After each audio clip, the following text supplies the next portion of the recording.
Tonight we welcome another Best Picture Oscar winner to the Born to Watch fold.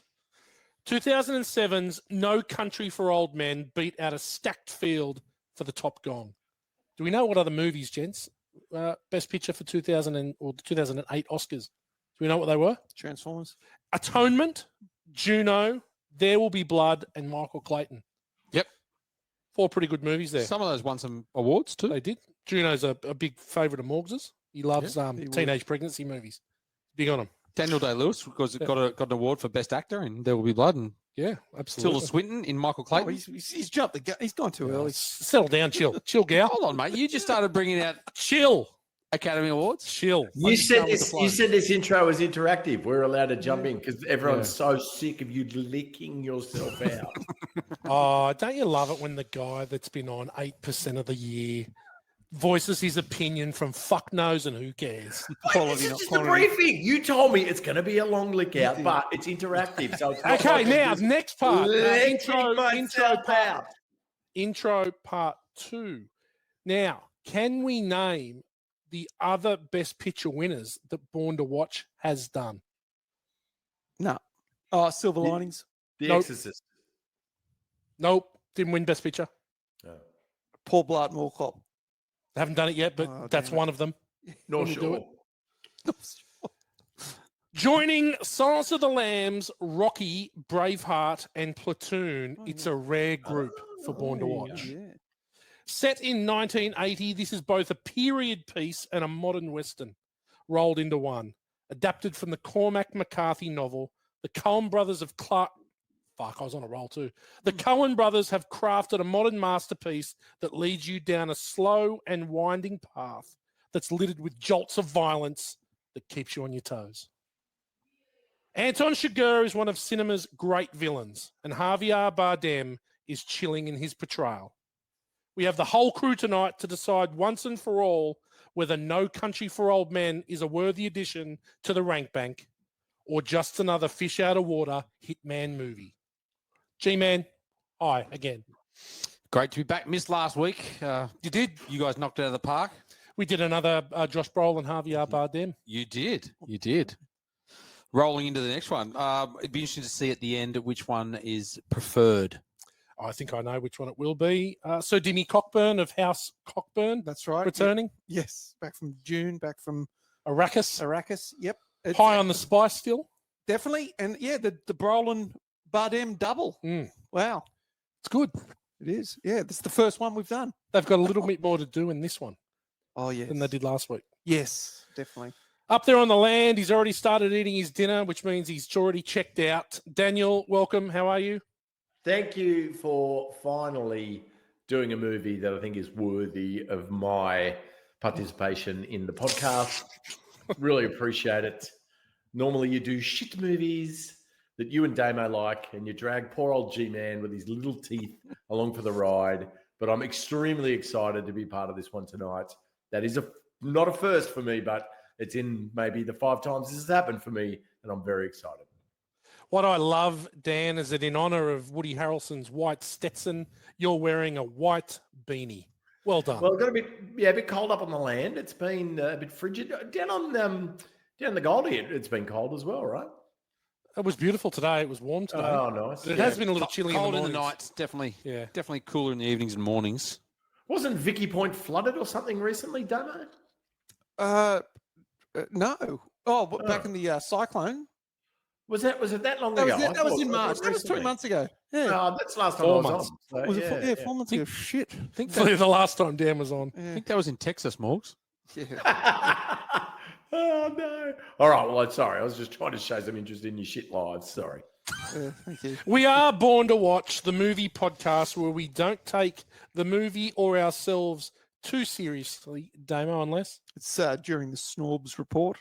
We've got Very one serious. tonight. Yes, we do. Okay. Oh, that's a tough Snorbie tonight. Hopefully. I'm excited for that, yeah. Listen, that's Sorry, you're your right. lack I have of no right to confidence. it. Yeah. Yeah. Well, I know Just one. destroy it. Hopefully, Damo. Tom Lee Jones. Damo finds your lack of faith disturbing, boys. Overs and Unders, a 2007 movie, 18. It's incredible Can't be. to think This this is is 18 years 18 old. years old. She yacht. All right, now this came out when I was at the video shop, but we'll Me get too. to that. Yeah. Overs and unders of 8 I have set. We'll start with the one where I know what it's going to be. Damo. Yeah, I'm under. Okay, great. I really enjoyed it the first time I watched it, and I had no intention of ever watching this movie again. Okay. It could be considered a one-watcher. It's just, it has this real disturbing element to it. It's like, I don't need to see this again. Mm. And yeah, really, but I didn't find it as disturbing this time, actually. Well, So I'm on 2. Okay, excellent. Daniel, what about yourself? Overs and unders of 8, and remember your first time seeing it? I expected that from you, Damo, but it still makes me sad. I've seen this plenty of times, way more than 8. Don't remember where I saw it for the first time, but it's an often watch for me. If there's a bit of downtime on the land, this will often pop up as an option. Daily. Downtime daily. Borgs, really, you're sort of the Aussie Llewellyn Moss, really. Oh, I mean, wow, you're out in the countryside, like you're shooting things, rootin' tootin'. I like And it. I actually have heard Dan say to Sam, "You stop talking that way. I'm going to take you in the back and screw you." Yeah, that's right. Right? Except I think it was said something like, "Let's get you nude and fingered." So that was the equivalent. Similar. He's shard, eh? He's shard, eh? We much like Llewellyn Moss too. We actually have the Getting Place up here on the land, and it's my favourite op shop in Noosaville. Wow, I'm always getting stuff from the Getting Place. The Getting Place. Wow. G-Man, overs and unders 8, first time.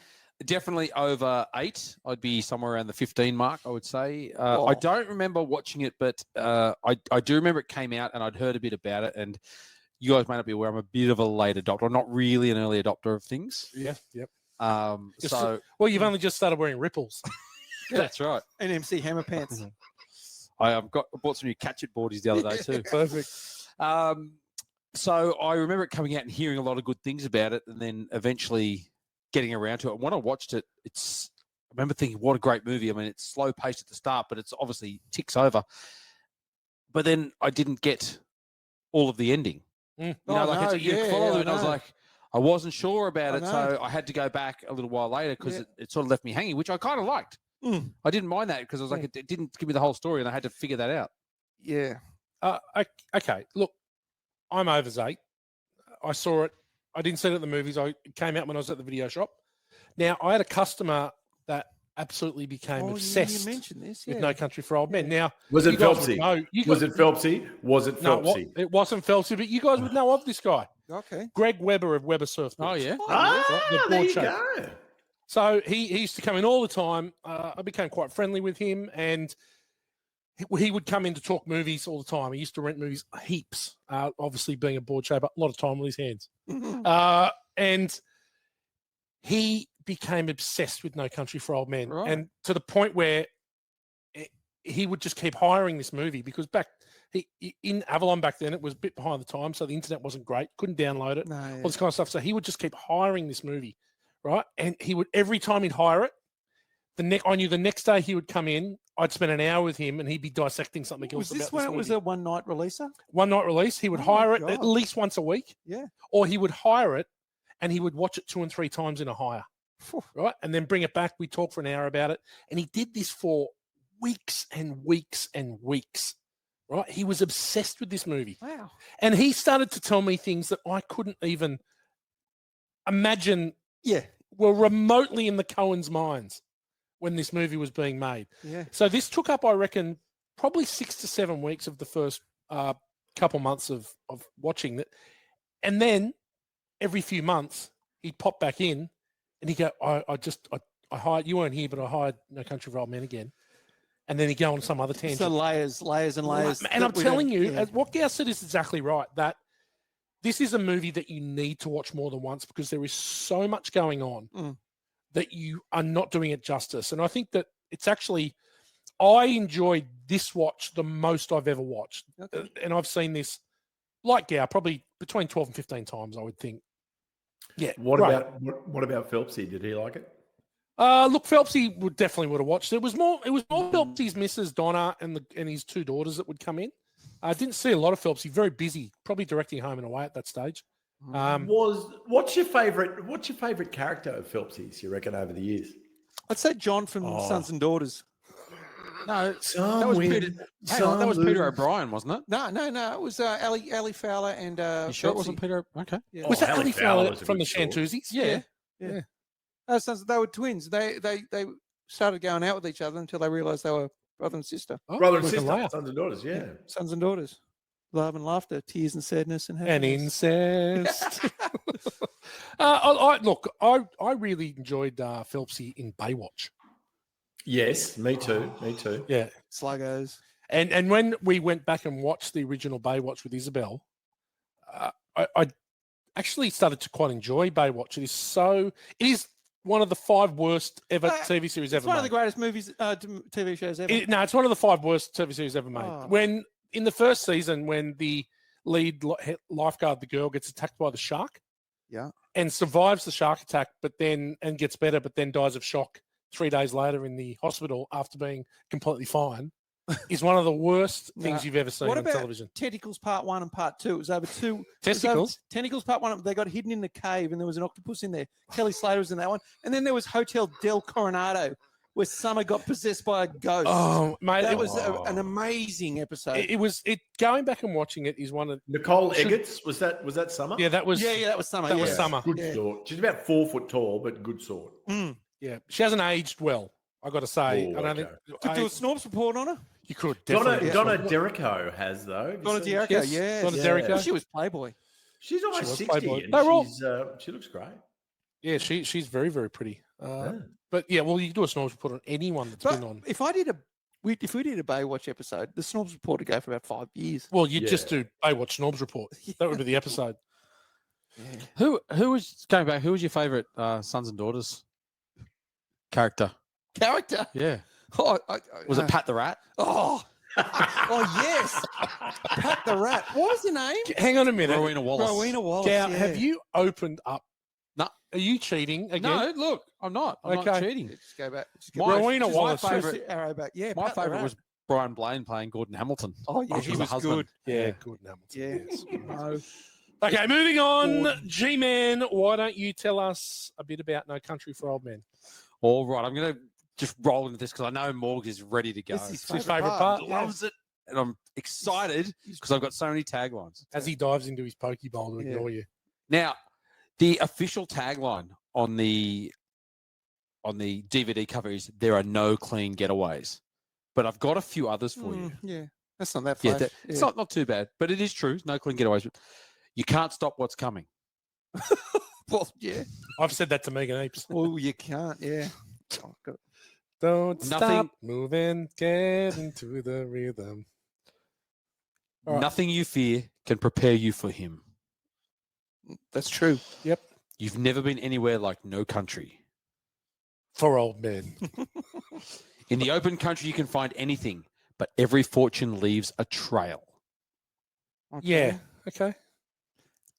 Nothing specifically jumps out about this exact movie, though. It's all very general. Generic. General. One Yeah. discovery can change your life. One mistake can destroy it.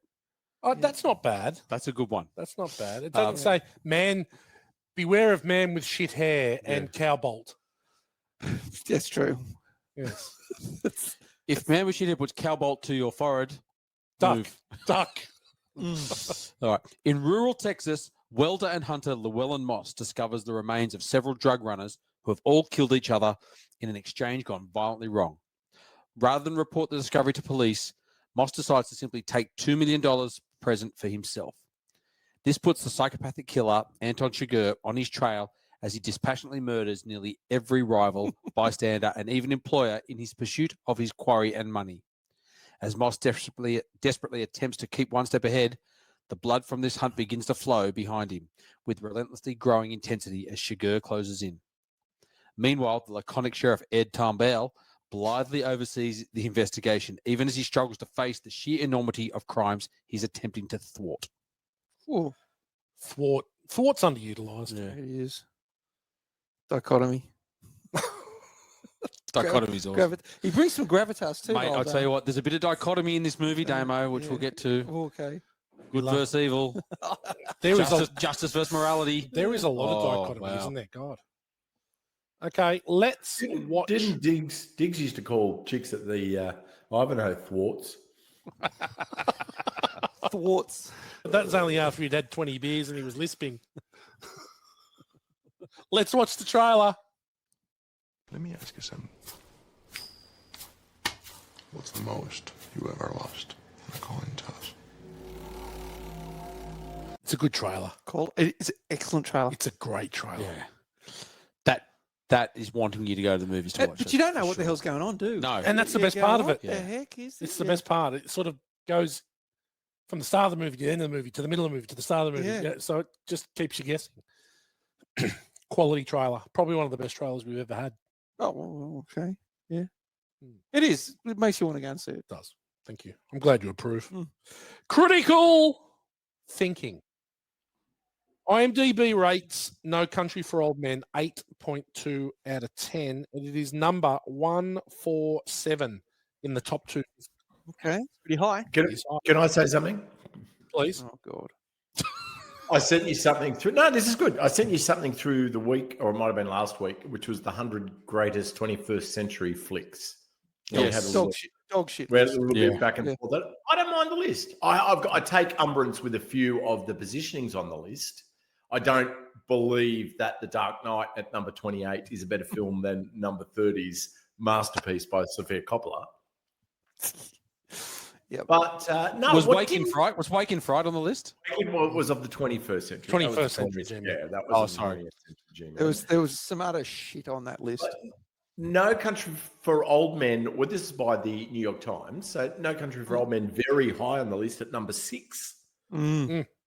Parasite, the Korean film, which is outstanding at number 1. Unbelievable movie. It's okay. Great flick. No, it's Great flick. incredible. Mulholland Drive, though, super trippy. I No, don't know. I'm with that. I'm with you on Mulholland. I agree with that. Yeah, we know why you're I with love it. Yeah, I think it's It's a bit of awesome. Scissor Sisters and Yeah. Snorb action, so you're all over it. Laura Harring and Naomi Watts. One of the great lesbian seeds. As a Snorbs reporter, though, that's That's your go. no, Yeah, all it's a right. bias. Yeah. That's playing B, though. Yeah. Snorbs- No, it's Lesbo. A and B. Yeah. Other notables in the top 20 that I personally love: Children of Men, at number 13. Great Clive movie. Owen's bit. Yep. Inglourious Basterds at number 14. City of God, the Brazilian film, Razzie. at number 15. Crouching Tiger, Hidden Dragon, number 16. Brokeback Mountain at number 17. Incredible flick. I don't know. Morgs, I like What? the How list. many?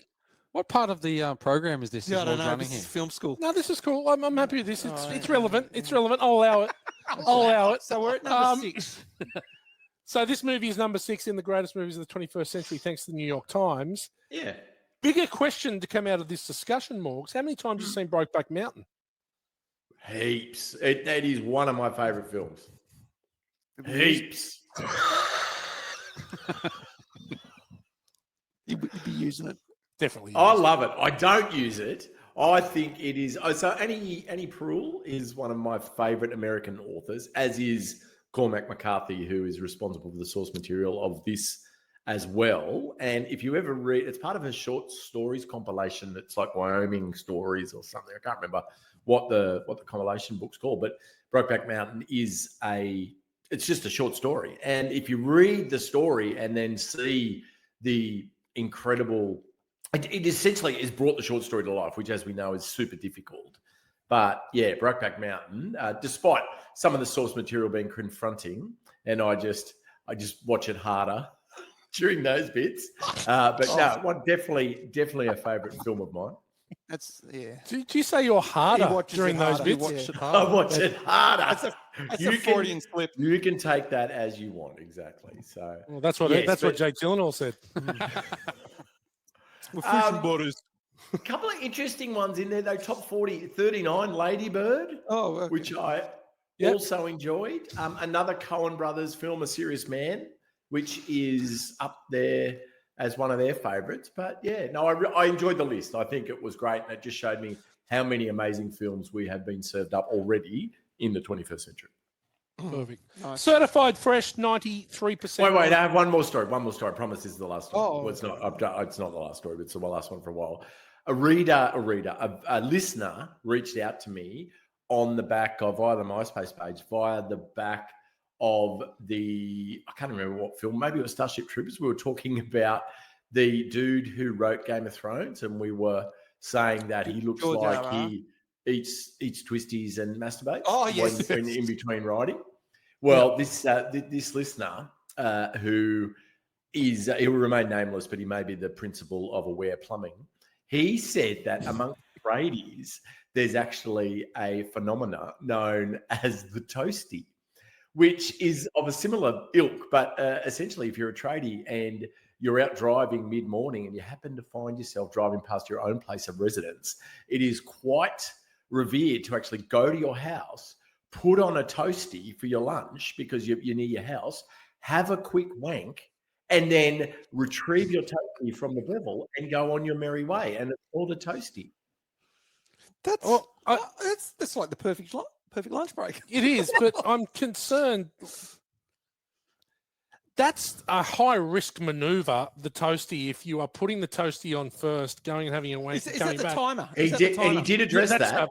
He did say that it was like a kill step with a kebab, where you slice the kebab and then you fry it up a bit. So the kill step with the toasty is you get baking paper to retrieve your toasty from the Breville as well. 2 bits of baking paper, just in case you were unable to successfully remove all elements of your recreation that happened just before. Okay. Well, the land But I throws thought up that was some awesome. interesting So stories. Thank you, Aware Interesting Plumbing. things happen on the land. Facts. Yeah. Wow, toasty Facts. wank. Yeah. All right, I like that. That's what we're bringing. We're bringing pop culture to the grand masses. So when you do talk to someone, say, hey, what'd you have for lunch? Oh, ham, cheese, toasty. You know what they've Give 'em the been wink. doing, Damo. Give them the wink. Yeah, Let's hope it okay. doesn't have bechamel Right. sauce on it. Yeah. Mm. Certified fresh, 93% on the tomato meter with an 86% popcorn meter. Got a couple of reviews here. G-Man, which one do we want first? Let's go with the bad. Okay, bad review. Now, funny, Dan, that it's from Anthony Lane of The New Yorker. If I want wry lawmen and smart calculating fugitives, I'll get them from Elmore Leonard. And if I want Leonard, I'll take him neat rather than slow filtered drop by drop through a layer of Faulkner, then laced with the book of Jeremiah.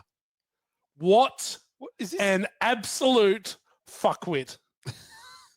Mate, I don't understand what the hell he said. Do you remember the Seinfeld episode? And there's a couple, I think it might have been the Seinfeld, or there's some TV show where there was a joke in the New Yorker and that they just didn't get, and everyone thought it was really funny. Yes. Because and they were reading it and they were showing it, but they never actually said the joke. Someone really, no one knew what it, that's right, they could never get it. Yeah. But apparently it was amazing because it was in the New Yorker. Yeah, that's the same And bloke that's the that same, wrote that. yeah, Yeah, it's the same thing. here. definitely. It just sounds a bit like he's talking himself up about how much he knows. Exactly. That's exactly So right. It's just like how cool am I know about Elmore Leonard? Yeah. It's like the guy in Good Will Hunting talking Yes. about Apples. economics. Yeah, Yeah. and this and then and this. It's Oh, you've just read this because you're a first year that's right, economics and that's student. all he's done. Yes. Yeah. It's a self I disagree. I get all the references and why he's used them, but I'd see them as a good thing, not a bad thing. So Good Will Hunting. yeah. Morgs' ponytail from Good Will Hunting. No. I don't. I mean, I get the references, but it What's strikes James me Faulkner as got to do with it. excellent. Yeah, that he's used that. Well, Faulkner's so a great American novelist, as I Oh, lay it's not the dying. one-day cricketer. Yeah. A real bleak view of the American West would be where you could take references from that. The Book of Jeremiah, was it? That I guess it's a lot of biblical references too within No Country for Old Men. And Elmore Leonard is just a great American crime neo-noir novelist as well. So they're all He's great talking your language then. Yeah. references, but they're not bad. Like the fact that the Coens have embraced all of surprising. those. The guy sucks. Yeah. The review. Okay. Sucks, but, yeah. We have Okay. we have a good review, and we're going back to our man. Oh, Fernie Dominelli.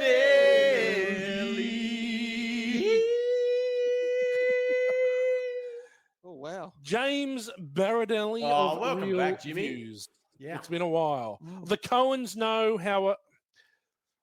know a thing or two about pacing, and it's relentless here. The story is full of unexpected twists and switchbacks, and opportunities for the audience to gear down and take a breath are few and far between. Mm. Yeah, I Switch like back. it. I like it, 30 Yeah. Bird. Feedback 30. Very good. I think the silence, and we'll get onto it, but the distinct lack of score, Yeah. right? Mm. Yeah, yeah. And the silence and Oh my just God. being in the environment. Well, it's all the natural sound. So there's no Correct. It's all diegetic sound. So that's a For term sure. we use in the industry, which Very- describes very natural, similar. natural sounds. Yeah. Very similar to Texas Chainsaw Massacre, Yes. right? Where there was a lack of Thuds score, and it was cuts more yeah. the But natural sounds. this all fits into the terrifying nature hell of yeah. Anton Chigurh. Like, this is the whole thing. He's silent. He's very quiet. He's Bruce the Shark. he He's just gets Jaws. around and does his stuff, right? He- So this gets into that brooding Yeah. sort of like All he does is scary, eats yeah. and swims and makes Like little when he walks up the stairs behind unbelievable. behind Woody, like he just walks out and Carson you're just like, Wells. oh no. And as soon as you see him, you're like, Hey, he's gone. Oh well, he knows done. he's dead. He knows Yeah. he's dead. There's no talking. I don't understand why he didn't run up those stairs. I would have been legging it, I would have trying to done look for the. I would Wouldn't have have done a backflip over him. It wouldn't have mattered. I'm sure. I'm Whitey, sure I we'll get reckon to- great pickup on the sound design. I think it's super unique to this film. It reminds me of a time I was working in the marketing industry back in the day, 20 years ago, and I was privy to a new ad that was being going to be filmed for Coca-Cola. And they actually came out and they did an animatronic, which is a set of still storyboards that they put together, and they did it without sound. And they just showed exactly what they were going to film. But the way they set it up, it was such a contrast to how you see a Coke ad and how you've seen advertisements for our entire lifetime. It was fucking awesome. And I thought, why don't they just release this? This is sick for that very reason, the same reason of No Country for Old Men, because it is such a contrast to what we're used to. And I know Damo is massive for the score of a film, but would have to admit that the way that they've done the sound design here is just is breathtaking. It was excellent. incredible. I had to go back and go.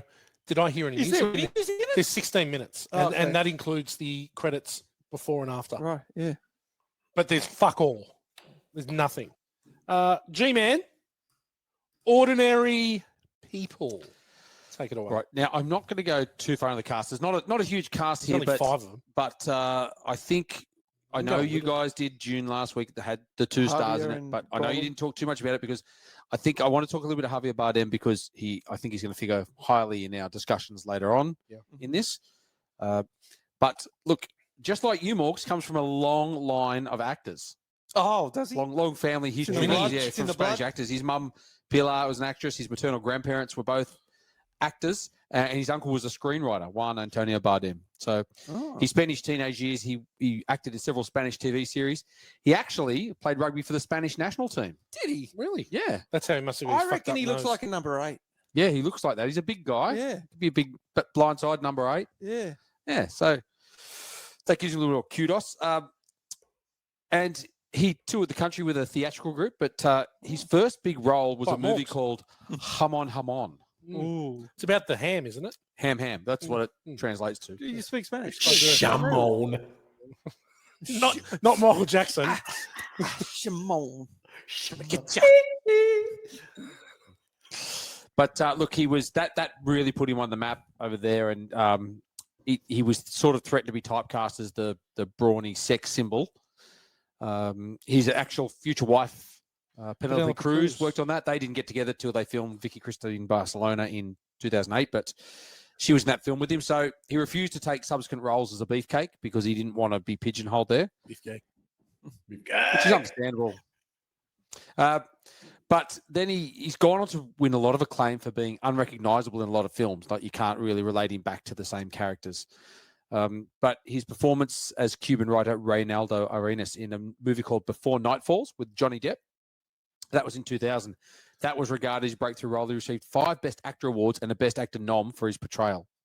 Wow. And so it was after that he started getting a few more movies. Then, he was into No Country for Old Men, which really put him on the map and obviously got his Academy Award, and that's where he started. And he's been very selective, I'd say, in a lot of his movies, but Well, very good. He's in probably the best Bond in Skyfall. Yep. Plays the baddie in that. He's exceptional, and I've got to say, you guys missed it, but I went and saw F1. I mentioned it to Damo. He's had a nose job. Oh, really? Straightest nose in Hollywood now. Well, I will be the judge. You know that. Straight, mate. I'm telling you, There's no Andy you need Garcia, to look him up. Yeah. He's got the straightest nose in Hollywood. which is a shame. Yeah, look, and the funny thing is he passionately avoids violence. Like, he's not a violent person Not at in all. this fucking movie. No, but this is the thing. He wasn't sure if he could take it because he's against violence. So he's a Sigourney Weaver. yeah, to be that person was a complete. Well, then his- don't do the role. If you're that opposed to it, No, but he had issues Yeah, I with know. taking it. But that's why he still did the role. But he's not a violent person. It's right? lip service. Lip service, Yeah. definitely. I'd How not can get you violent. play rugby for the Spanish national team and not be into violence? That'd be psychos. Yeah, definitely. I agree. But look, he's one of only 14 actors to have won an Academy Award, BAFTA, Critics' Choice, Golden Globe, and SAG for the same performance. Oh, geez. Right, so won everything. So the others in chronological order. He's in some high company here. Jeffrey Rush Okay, for Shine. for Shine, Jamie Foxx for Ray, Okay, Philip Seymour Hoffman, hang on. For Is something. that for Capote? yes, Forrest Whitaker, Last King of Scotland. Yep. Side eye. Daniel Day-Lewis. There will be blood. Trick question. He's got two because he's nuts. Okay, My there will left be foot, blood. My left foot. And is it my left foot? It's Lincoln. Lincoln. Oh, Oh, God. okay. The Lincoln lawyer. 4 score and 7 years ago. Heath Ledger, Dark Knight. Oh, Dark Knight. Christopher Waltz, Inglorious Bastards. Colin Firth, Last King. The King's Speech. Yep. Christopher Plummer. The Sound of Music. Sound, yeah. No, it was a movie called Beginners. Oh. Oh, okay. Oh, I like beginners. Yeah. It's cool. J.K. Simmons for Whiplash. Yeah. Yeah. LDC for Leo DiCaprio. Yeah, the guy for Revenant. Revenant. Revenant. Yep. Sam Rockwell. Green Moon. Mile. Nope. 3 Billboards. Three billboards. And Gary Oldman for The Darkest Hour. Different strokes. Yep. But mate, in very high company, Yeah, like, that's definitely. it's amazing that there's only 14 people, and he's one of them to do that. Well, Can I it's just not say, Full House. before I Full forget, House. sorry, a lot of people don't know this. I actually lost out on a SAG award to Andrew Wardy beat me for the No, I SAG award. think we know that. Yeah. tell you what, it You was may a, have mentioned it once or twice, Morgs. it was a photo finish. How do they test? What's the final test? It'd be, Do you have to- it'd be a pinch test. I think you said you got to. What they do is pinch and drop. they sit him on the toilet. Speed, They elasticity. sit him on the toilet. You've got to do a sit piss. It's a hang test. It's a hang test. It's like a rubber band that's been stretched too much and it's just dangling. If there's no bounce back, you're definitely in the finals. Snapback. Too much snapback. There's no snapback. Lack of snapback. Anyway, to the finals. Anyway, the next SAG Awards. Straight through to the finals. He's got no snapback. He's straight through. Oh, good on you, Wardy. Great nuts, mate. Great nuts.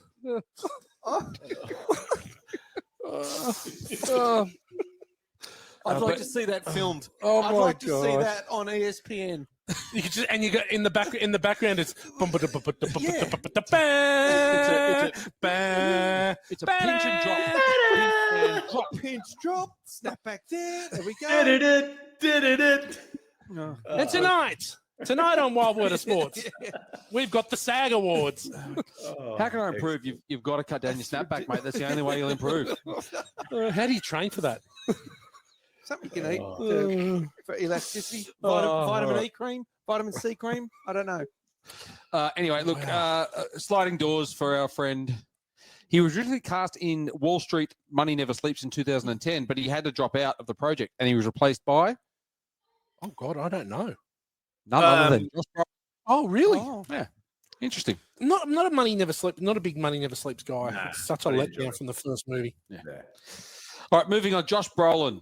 Now we've talked about him before. We talked about a little bit, but not much. He was his He was first. in Goonies. Yeah, that was his Goonies. first role. Lemmy Well, McHugh. by the way, Pump So some iron. I was watched just on the before you do. I watched a very funny interview with Josh Brolin and Rob Lowe, and they were talking about. Rob Lowe asked him. He said, "Rob Lowe's got an excellent podcast. It's called Literally, and it's very funny." And he's interviewing Josh Brolin. He says, "Oh, can you tell everyone the story about when you're on Goonies and you're to do with Steven Spielberg? Because it's the funniest thing I've ever heard." So, like, it was his first gig. He had decided because he couldn't get a job at 16 that he was going to start acting. He'd been kicked out of his house by his mum. He was living on his dad's couch, who was the famous Brolin, the dad, James Brolin. Yeah, okay. And he went he ended up getting the job in the Goonies, right? The gig. And so he sits down, he's met Richard Donner, he's met Steven Spielberg, and he sits down, he says to Steven Spielberg, he says, he goes, he's done all this study, so he's read all these books on acting and all these like really highbrow books. He said he spent hours and hours in the library because he's a tight ass, just reading library books about acting, all these old books. Morgs has probably read a few of them, may have written a couple too. And he says to Steven Spielberg, he goes, "Oh, Steven, you might have a chat to." He goes, "Yeah, sure, Josh. What do you got?" He goes, "Well, I'm thinking about, we're going through the tunnels. Would that signify my mother's birth canal?" Oh my!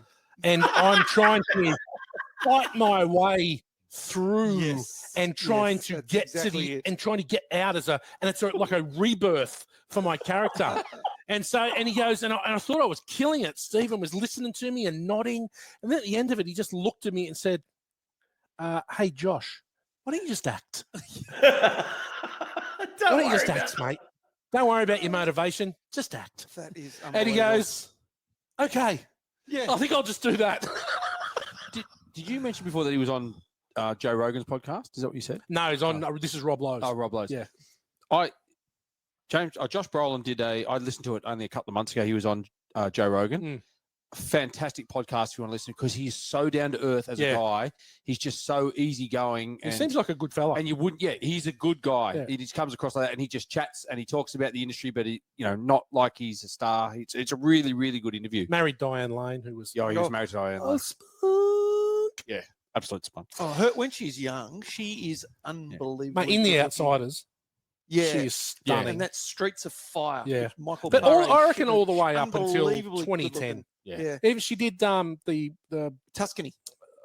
Under the Tuscan Sun. Yeah, but that's she what it also was. did, what's the one where she has the affair with the French guy? Oh, when Richard Gere's the husband, isn't he, and kills him? Yeah, I do That's know a that good movie. Yeah, That's a good movie. Yep. And Unfaithful. That's the one. Yep. Look, anyway, getting back to Josh Brolin. So after he was in the Goonies, he had a few movies in the late 90s, early 2000s. He was in the Mod Squad, Hollow Man, but it wasn't until 2007, obviously. He was a nuffy. Josh Brolin was a real bit of a jobber. Yep. He was in Grindhouse, Quentin Tarantino's Grindhouse in 2007. And just quietly, That could be One That's Degree. 1 Degree of Kurt Russell. Yeah. And actually, it's a loose 1 degree because he's in they're Planet two Terror. different movies, yeah. And Stuntman Mike is in Death Proof, Proof, but yeah. they're under the Grindhouse banner. Icy Hot. I've got a 1 So degree does anyway. Jacket. Okay, good. But anyway, so he was in there, and then obviously he played Officer Nick Trupo in American Gangster in 2007. He's good in that. And he was also in the movie In the Valley of Elah with Tommy Lee Jones in the same movie, who's obviously in this movie as well. So, but it was No Country for Old Men that really pushed him. So that's where his arc really started, was around that 2007 time. Yeah. And he obviously plays the universe's biggest villain, Yep, Thanos. But then in 2008, he was in Milk. He was the supervisor Dan White in the film Milk. Oscar nom for that. He had a run. Yeah, he has a massive run. Yeah, he was in Oliver Stone film W. Yeah, he plays George W. George Bush. W. Bush. He's good in that. He was, and it was only mediocre, but he was recognised as the best part of that. He film. was by far the best part. But after that, True Grit, he said Thanos in all the Avengers series. Men in Black 3 was Young Agent K. Again, Tommy Lee Jones. It's Sicario. Great movie. Great movie. And as we said, really part 1 and part 2. Yeah, he's a jobber. He's not done heaps of stuff. No, there's not heaps, but he's done some good things. He's not very big. And he looks thick. He does, but in this movie, it's quite noticeable that he's not very big. super big, yeah. Yeah, Like all these good not actors. as bad as Scott Kahn. No, he's not Scott Old Kahn. thick Neck. neck Kahn. Old neck. Yeah. Thick neck, but he's 5 foot. Yeah. Interestingly, though, and he says this on the Joe. I'm pretty sure he said this on the Joe Rogan podcast. He's really good friends with Benicio del Toro. They sort of came up together. What the fuck? Before I always get him and Javier mixed up. They're like the same person. Yeah. Maybe. But anyway, years and years ago when they were both first starting out, the two of them, Benicio del Toro and Josh Brolin, were told by Miramax film executive Meryl Poster that they were the worst auditioners she'd ever witnessed. Yeah. Which doesn't all well when they both Well end up done. massive Well stars. done, Meryl. A bit of sliding doors. He was offered the role of Marcus Wright in Terminator Salvation. Oh. He turned it down, and that went to Sam Worthington. Oh God. Good move. He also auditioned for the role of Wild Bill Wharton in The Green Mile, which was Sam Rockwell's role. Yeah. Missed Sam out on Rockwell's that. He was the Fox Network's choice to play Tom Hansen, Officer Tom Hansen on 21 Jump Street really? originally, which went to Johnny Depp. Ah. Oh, Yeah. like Not back not then. Penhole. Um, Not Peter DeLuise. no. Peter DeLuise, Well, yeah. the thing was, so Justin he was Nguyen. he was And Holly Holly Robinson. Tasty. Richard Grieco. Yeah. Officer Richard Dennis Grieco. Booker. Oh, For 18 Rico, of episodes. course. Yeah. 18 episodes. Yes. yeah, he came into it later, didn't he? He Yeah, did. Dennis yeah. Booker. But yeah, so imagine, you look at that. He was the Fox executives want him, but the director, Patrick Hasberg, or the producer, sorry, said no, he wanted Johnny Depp. So, and after that, Johnny Depp's career Oh, yeah. skyrocketed. So Absolutely. a massive sliding door. So did Peter DeLuise's. So did everyone else's, to be honest. Let's be honest. But apart from that, look, just a couple more. Tommy Lee Jones pretty much plays himself in this movie.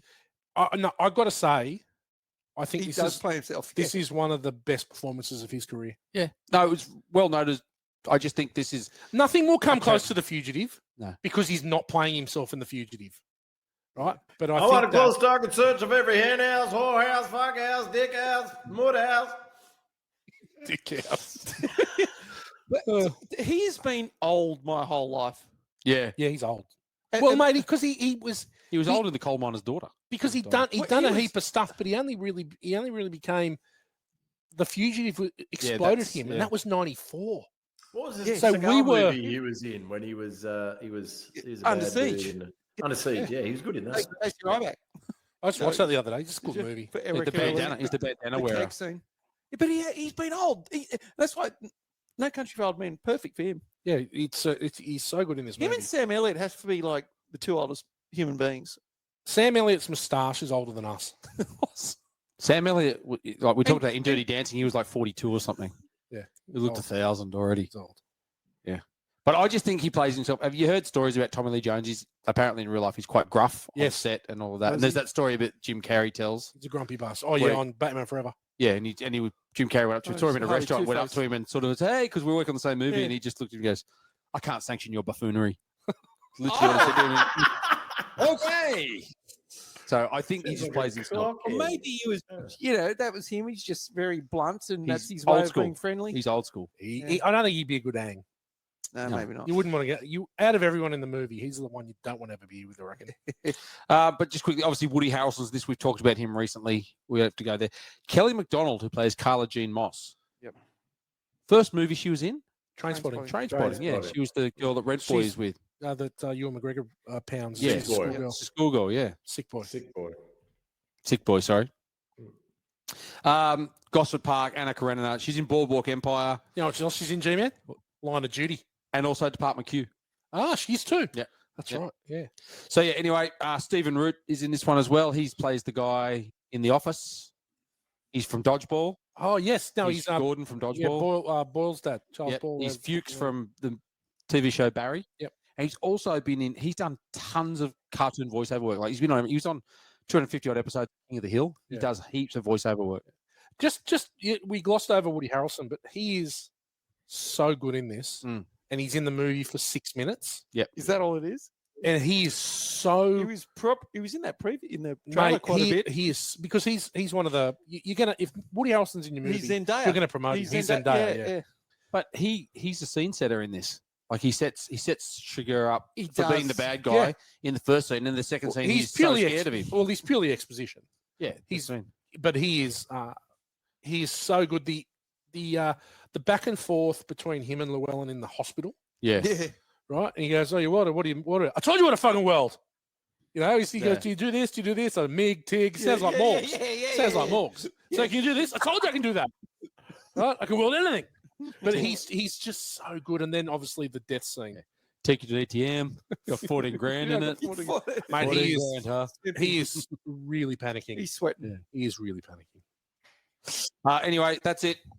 Well done, G-Man. What about, we mentioned a few Academy Awards. Yeah, look, in 2007, No Country for Old Men and There Will Be Blood tied for most nominations with 8 each. Yep. Obviously, No Country for Old Men, Best Picture. Best Director for Joel and Ethan Coen. As we said earlier, Best Actor for Daniel Day-Lewis. Best Supporting Actor for Javier Bardem and Tilda Swinton in Michael Clayton.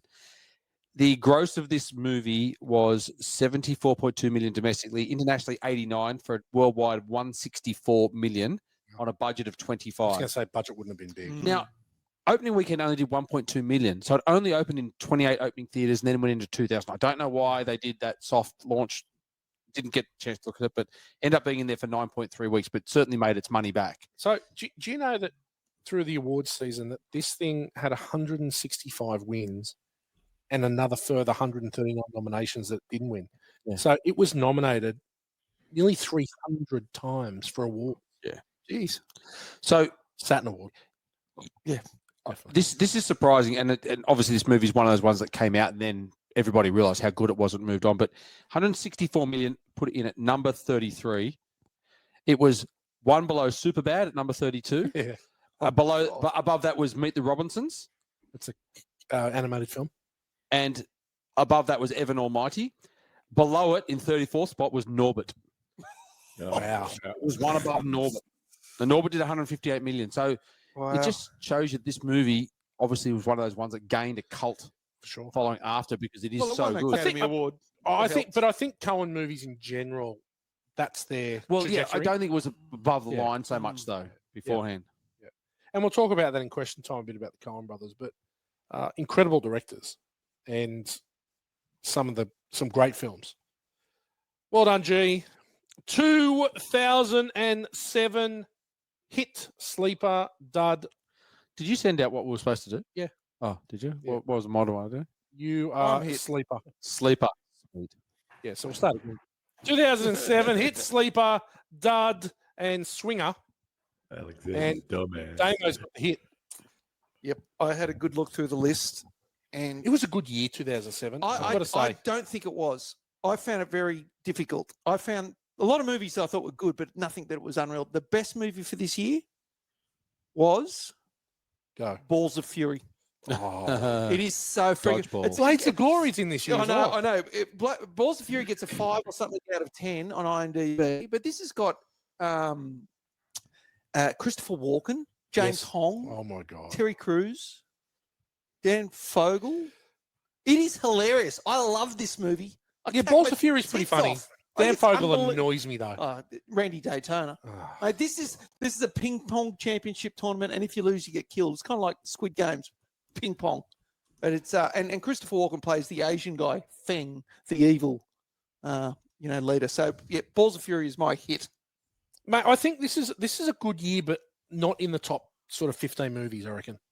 I think it's a good year. I'll get into it, but G-Man, you've got the sleeper.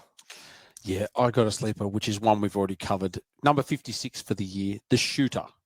Shooter. Oh, Mark Wahlberg, Michael Pena, and possibly the hottest chick in all of film, Rona Mitra. Oh yeah, she's a good Yeah. sport. Unbelievable. Yeah. Kate Mara. Kate Mara's in She's it. great as well. Yeah, she's great. But Rona Mitra steals it. Mm. But yeah, look, a In fantastic Danny movie. Glover? I know it's one Man. that Sloan loves. He loves Oh yeah, Shooter. no, he absolutely loves it. Yeah, great movie. Loved it. Even the series as well. The series is really good too. Ryan Felipe. Ryan Felipe, yep. Dan, you got the dud. What do you got? Yeah, look, Damo, it's not very often that I agree with you, but and I will continue to disagree with you because you're fucking shit. 2007 was an excellent year for movies, and I couldn't pick a dud because of the ones that I thought were duddish, I didn't really pay them much mind, but I thought there were some excellent movies in 2007. We talked about one earlier in Juno, which is a sneaky favourite of mine for sure. But just going through, and there were quite a few really down into the 50s and so. So Charlie Wilson's War, which I've spoken Great about movie. before, that was at number 50. Michael Clayton, which if you haven't seen it, F-Wits, is an outstanding movie. And that wasn't until number 58. Just a lot of good flicks in 2007. I mean, There Will Be Blood, very cultish, came in at number 73. Sorry, Damo, I disagree. I think 2007 was pretty shit hot. But Dan, like 60 Fracture with Anthony Hannibal Lecter and Ryan Gosling. Great movie. Yeah. Zodiac. I'm still going to say good. Zodiac, is- 64. Zodiac yeah. is average. Zodiac is not average. Yeah, I'd 5 out Hot of 10. Fuzz. Hot Fuzz is about 6 out of 10. There Will Be Blood. Eastern Promises came in at number 310 to 99. Yuma. 310 to Yeah, Yuma. 310 to Yuma is great. Yeah. No fan of anything you've said. Right, fair enough. You are entitled to your shit opinion. That's completely fine. Okay. There is another dud for that year. It's been brought up once before, but it needs to be brought up again. It's a movie starring Steve Carell, Dane Cook, Emily Blunt, Diane Wiest. It's a dud. It's called Dan in Real Life. Oh, yes, I did. That sounds sick. Dan in Real Life's hard to take. Yeah, it's a dud. Dane Cook, okay, I've got 30 minutes. I've got the swinger, and I've gone for a animated film, Surf's Up. Oh, right, the penguin one. Yep, the Penguin one. Yeah, behind the scenes, look at the annual Penguin World Surfing Championship Yeah, and the newest participant, Cody Maverick, yeah. and Cool name. another great animated film in this year, Ratatouille. Yeah, Ratatouille is excellent. Did you cry during Ratatouille? You know He would have what? cried. There's a chance. I had to I had a get up mental into breakdown. I something mentioned I this might have week, mentioned last yeah. week, but I had a big watching Field of Dreams again. I had another Yeah, bit of a it- breakdown. Yeah. His We wife might was have to post that texting on me. our She was socials. texting me, No, we're not texting me, posting. going, "He's doing it again." There is some video footage of Whitey tearing up during Field of Dreams the other week, like literally sobbing. Where footage? Where? There's footage. It's hidden. Oh, is there footage? Yeah, Megan being a great supportive wife that she is, just mocked me. Yeah. Bit of public shaming. Yeah. So Well, it's funny. Women want a sensitive man until they don't, Yeah. right? yeah, So, they don't actually. They want sick. You cunts. you were like the Shermanator at the prom. I nearly pissed my pants. Having a cry. I nearly pissed my pants.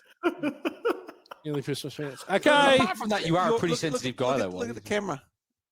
You got to hop in the camera, G-Man. You're moving away. Oh, He's just sorry. gone out of camera. You're moving away, G-Man. He's bloody. I'm Question moving away. time. Well So done, good, peoples. Good grief. Where does Anton Chigurh rank in the greatest movie villains list? Now, we have done something similar to this earlier, but here's a list. Vader has to be number one. Yep. Right. Lecter, Nurse Ratched from One Flew Over the Cuckoo's Nest, Hans Gruber, Oh, he's fantastic. Eamon Girth, Oh, he. Schindler's List, Oh, The Yeah. Joker, Yeah. and Norman Bates of Psycho.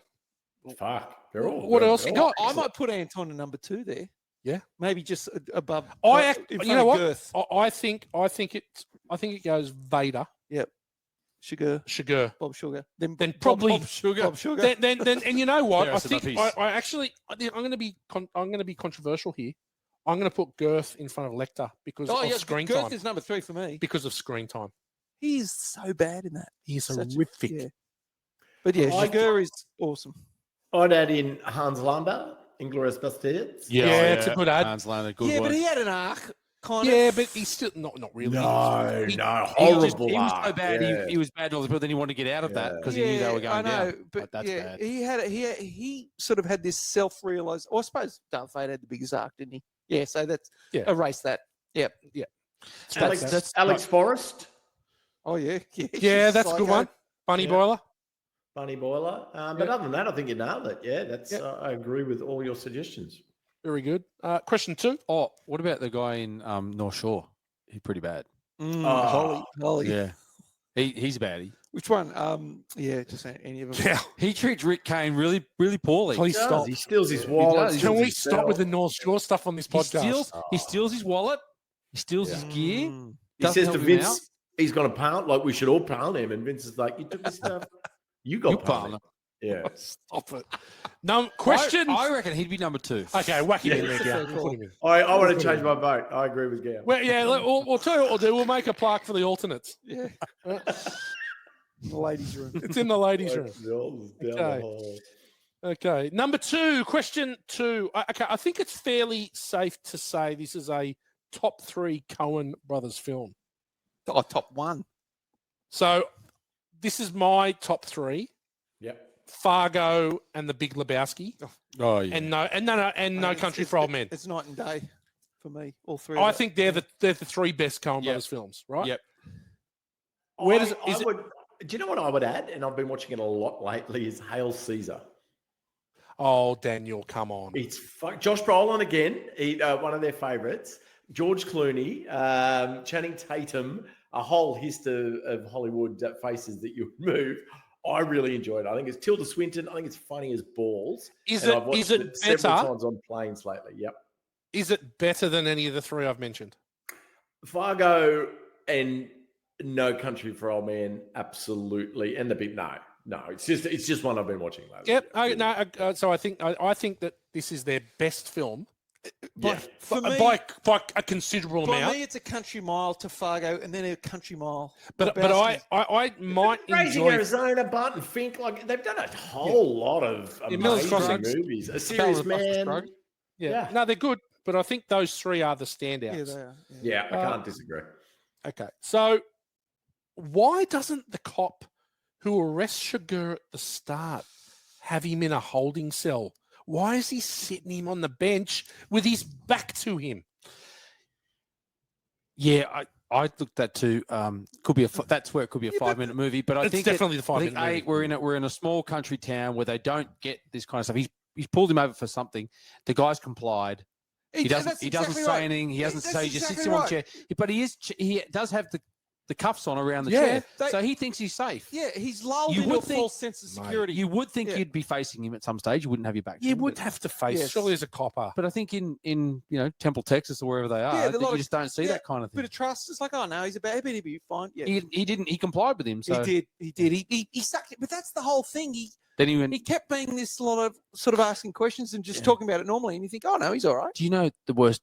Like the thing too is when he's choking him, just the look on his face. Unbelievable. That was a like, horrid just scene. the- Yeah. Unbelievable yeah, scene. he's just ripping his neck It's a apart. horrible scene. Oh, Unbelievable scene.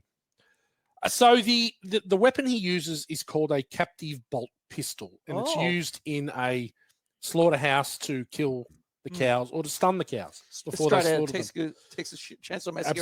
Absolutely. it was used for a short time, and then they got rid of it. Yeah. Don't they use the bolt anymore? No, because of mad cows, because it was something going in and out, and then there it was was it splatters things through the body, and then there was God. the chance that mad cows and stuff could get through. Okay. Is it a good weapon?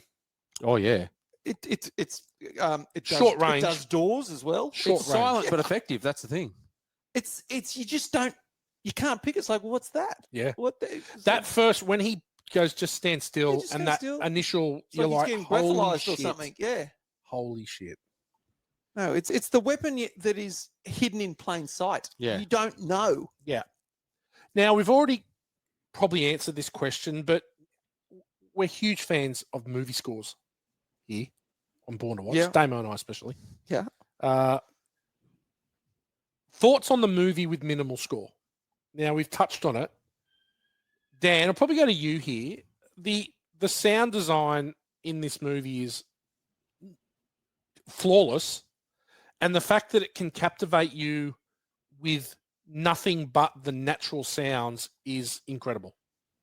I think that the way they use the natural sounds for suspense, Gal mentioned it earlier in the hotel scene, where a couple of times when Chigurh is either lurking behind Carson's character or you hear him come into the hotel and he's creeping down the hallway. It's such a difference to what we're used to with people using emotive scores to really heighten the tension. So I think it's amazing. It's actually a film that is studied a lot in film school for its use of sound design. So no, I think in this instance, they've chosen absolutely perfectly to really use very little score. Yeah. Okay. The bit when Carson Wells, when Woody's talking to Bob Sugar. Yep. That's why the phone scares the shit out of you. Yeah. It's completely quiet and there's just tension there. And then the phone rings. Yeah. And if you don't jump, it's like, holy shit. No, it's definitely scares the 100%. shit out of you. All right. Why does Llewellyn go back to the drug scene? He had a kind heart, mate. He wanted to give the guy the water. But the guy was I know 4 minutes from death when he saw him. exactly, but he had this conscience. He's not an outlaw. Exactly. Yeah. He's It's like, holy shit. I They're can't believe polar that. opposites, right? That's exactly, Yeah. and that highlighted why they're polar. Yeah. He's like, oh my god, that guy's there. He's I just love his in, but he just goes, "Yep." and just gets up and. I've got to take him some water. Yeah. And he knew that he just was like, holy shit, I'm going to be walking in the minefield. But also, like, do you drive your car all the way to where he drives it? Why did he drive his car with the lights on? If there was people down there in the dark that he couldn't see, why did he do that? Yeah, it's not the smartest. I know, and that's the thing that I say. He was really smart and really stupid. Yeah, it does humanize him somewhat. I think that the directors use it for a couple of reasons, but putting that aside for a second, I think the stupidest part of that entire scene was actually when he left the drugs in the back of the truck. Okay, taking a brick for himself. So it's actually a question I have. But then he'd have to sell it. Are you taking the drugs? No. Or some of the drugs? Don't be greedy. Just one of those bricks would do you for perso. Do your perso for quite some time. Heroin. Yeah. So it was heroin? Was it heroin? Oh, who knows? It's nondescript. It's either heroin or cocaine. It's one of the two. In the 80s, I'd say it's probably cocaine. Right. Thoughts? Cocaine. Don't know. I have another thought on it, but I might keep it for 5. When's 5-minute movie come up? It's coming soon. Because I have another thought. Yeah. Okay, so surely, Llewellyn's a smart fella. He went to 2 tours of NAM. Yeah. Surely you'd assume there's some form of tracking in the money. Oh, I don't think so. It's a bit of a trope. Do you think this is because do you think because it's the 80s? Maybe not. Yeah. No, see, now I have to bring it up because you've just hit it on the head. If you found a whole case of money, you'd look a bit harder, wouldn't you? You'd look through it and go, how much money's in here? You wouldn't just take it home and shove it in your bedroom and go, like, he doesn't even look. He's obviously looked at the top and gone, oh, this is full of cash. And then go into the bedroom like, if that's me, you're going to take the money back to your car, but you're going to look through it and go, how much money is actually in here? Not just, I've got a whole bag of it. So I'd be counting it, yeah. If he just goes through that at the start, he finds that and he takes a transponder out, he's gone. So then the next, I'm skipping ahead, but it works. Why doesn't he remove the money from the case and put it in the duffel bag or something like that? That's the other thing. Because the case is so obvious that it's obvious that you're carrying something that's the money. The money. You're obviously it's obvious. He's got that sick leftover canvas tent bag. Exactly right. He's got the duffel bag. Throw the cash in there. Then he finds the transponder. Throw the transponder away. Yeah, I know, but it was just obviously a simple. We know that's the money case. Yeah. Okay, and so then he's not a criminal as well. Like this is pure happenstance that has brought him to this situation. I agree. So this then rolling through the whole find the money plan by Chigurh hinges on him driving around. Yes, and the thing beeping. It's potluck. Yeah. So you know what?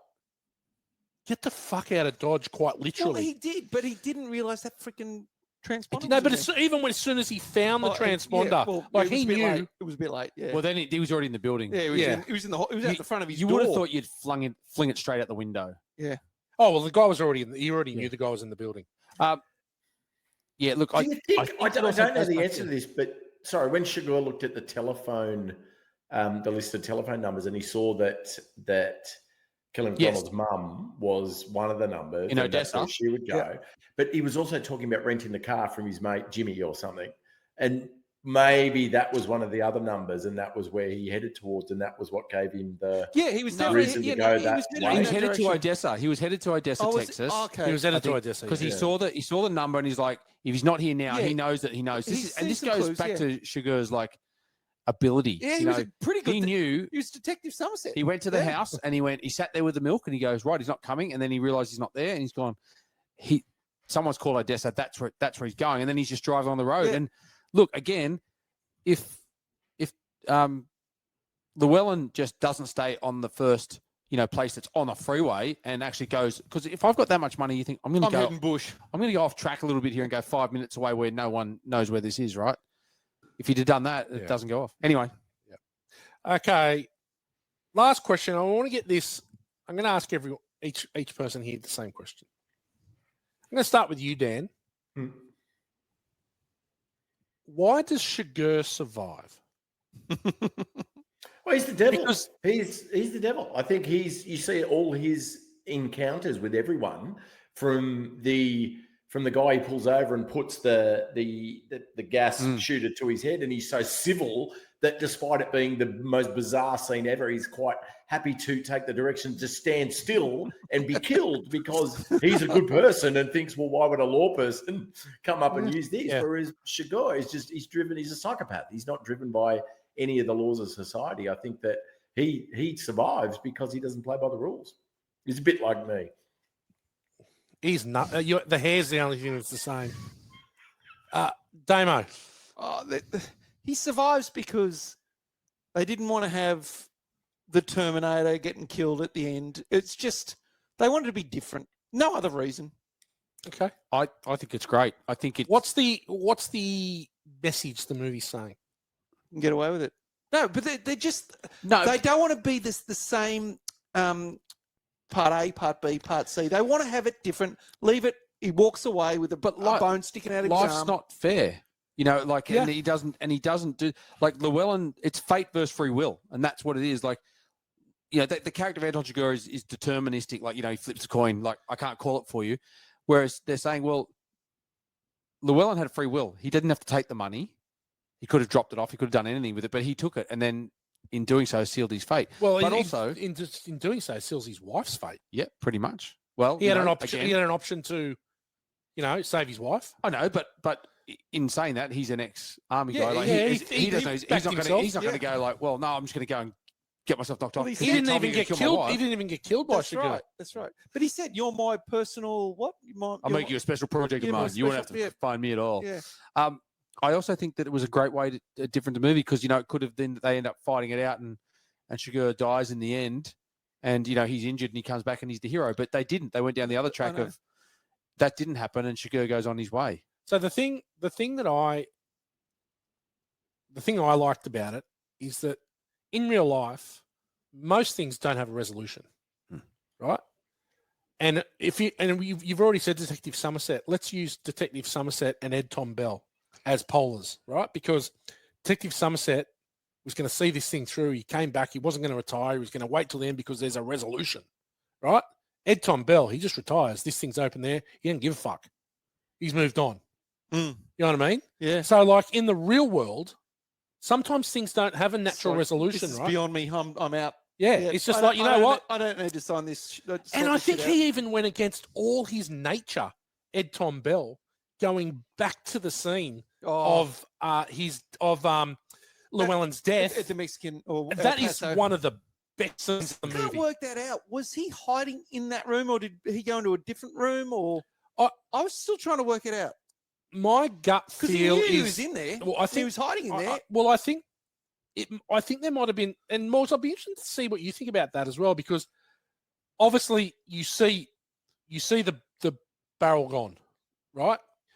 Is he in that room, or because you're seeing through from the inside of the room, you're seeing through the barrel, and you're seeing Ed Tom Bell in the reflection, but you also then see that cut scene where he's hiding. He's hiding with the shotgun. But I think too. But then that cuts back too. You can see the little coin and the screws on the ground and the drag track. So what I'm thinking is that they've done a it's a sliding time doors. shift. It's a time shift. Oh, do you reckon it is? Or he's in the bathroom and Chigurh's gone out the door? I thought, to me, it came across that he's in the other room and he's deciding again whether he kills him or not. Yeah. Now, when he sees he's at the door, because he's obviously waiting for someone to come back maybe and look for him that he's after. And when he realizes it's just a sheriff or it's someone that's of no importance to him, Yeah. he doesn't do anything. He's in no importance because the sheriff didn't see him. Yeah, that's what I'm saying. He'll only kill you if you see him. But there was no importance. Like, he didn't have to kill the sheriff because the sheriff's coming to look. But then the Well, he sheriff didn't- obviously realizes something's not right here Yeah. and backs off. And he's sitting there going, if he makes a move or he comes too close, bang, it's going to happen. So you think he's in Again, the room next door? I think so. I think he's gone back there. He's waiting to see because it's a murder. But he was in the room where there was the grate where he hid the money. We don't know that though. Well, that's what I think anyway. Well, then that's the thing. I'm thinking. Well, was it like a? They were It there, could have been a time. they were I'm at a thinking different he was time. hiding behind the thing. He walked in the bathroom and he finished his job and then bolted out the door, snuck out. That's what I think. But I don't know. What do you think, Morgs? I think it's intentionally ambiguous. I think that Yes, Gao, of course it is, yeah. Gao probably that I lean more towards Gao's summation, but we're not meant to know. Directors don't want us to know. Yep. Yeah. Same with the death and everything. Yeah, I think that's great because it leaves you hanging, going, what about that? What happened and what Questions. Yeah. Yeah, 100%. Born to watch only fans. Good time to get on the borntowatch.com.au website. Leave a voicemail. Leave a review. Leave a request if you want a movie to request. Oh, yeah. Get on there and Yeah. see. Sometimes we succumb to the public. Not often. Occasionally. I could ring up and request Made in Manhattan. You could. That probably wouldn't get through. Oh. Yeah. But, it's a good movie. Yep. Okay, cool. I'll take your word for it. The good, the bad, and the ugly brought to you by our mates at Gage Roads Brew Company. Oh, I'm enjoying a single fin as we chat. Oh, he and is it too. Absolutely delicious. Thank you, Gage Roads. Great piss. Yeah, well done. We're going to start with the good. What an ad. Hey, that was amazing. Daniel, the good. What do you got? Yeah, I'm gonna stay away from the obvious, I guess, goods in Javier Bardem and Josh Brolin. First of all, I think that you were discussing a couple of the points in the film that really are there because it's a fairly good delivery of the original source material, which was Cormac McCarthy's novel. So in the novel, the protagonist is more clearly Tommy Lee Jones's character, but in the film, we don't really have a protagonist. Like it kind of slips between Josh Brolin until he dies, and then there's always Tommy Lee Jones there and a couple of other characters that we follow, like Kelly MacDonald's character. But of the Cormac McCarthy, so Cormac McCarthy would probably be my favorite American novelist. There is of his film adaptations, I think this and The Road are the best. Oh God, The Road is just what a brutal book, and the film is also incredible. I literally couldn't finish it. I'd turn it off. No, that makes this look like a Disney picture. Like it is so bleak. When Viggo Mortensen is going to die and the kid's going to be left that's alone, correct. I'm out. Cody McPhee Schmidt is the kid, the Aussie actor, and it's brutal. Guy Pearce comes on for an awesome cameo at the end. Brilliant. If you haven't seen it, you're a full fuckwit and go and watch it because it's just that good. There was an adaptation of All the Pretty Horses as well, which was done in the early 2000s with a really young Matt Damon and Penelope Cruz. Again, brilliant. It's part of a trilogy of Cormac McCarthy novels. Fantastic and a reasonable film adaptation.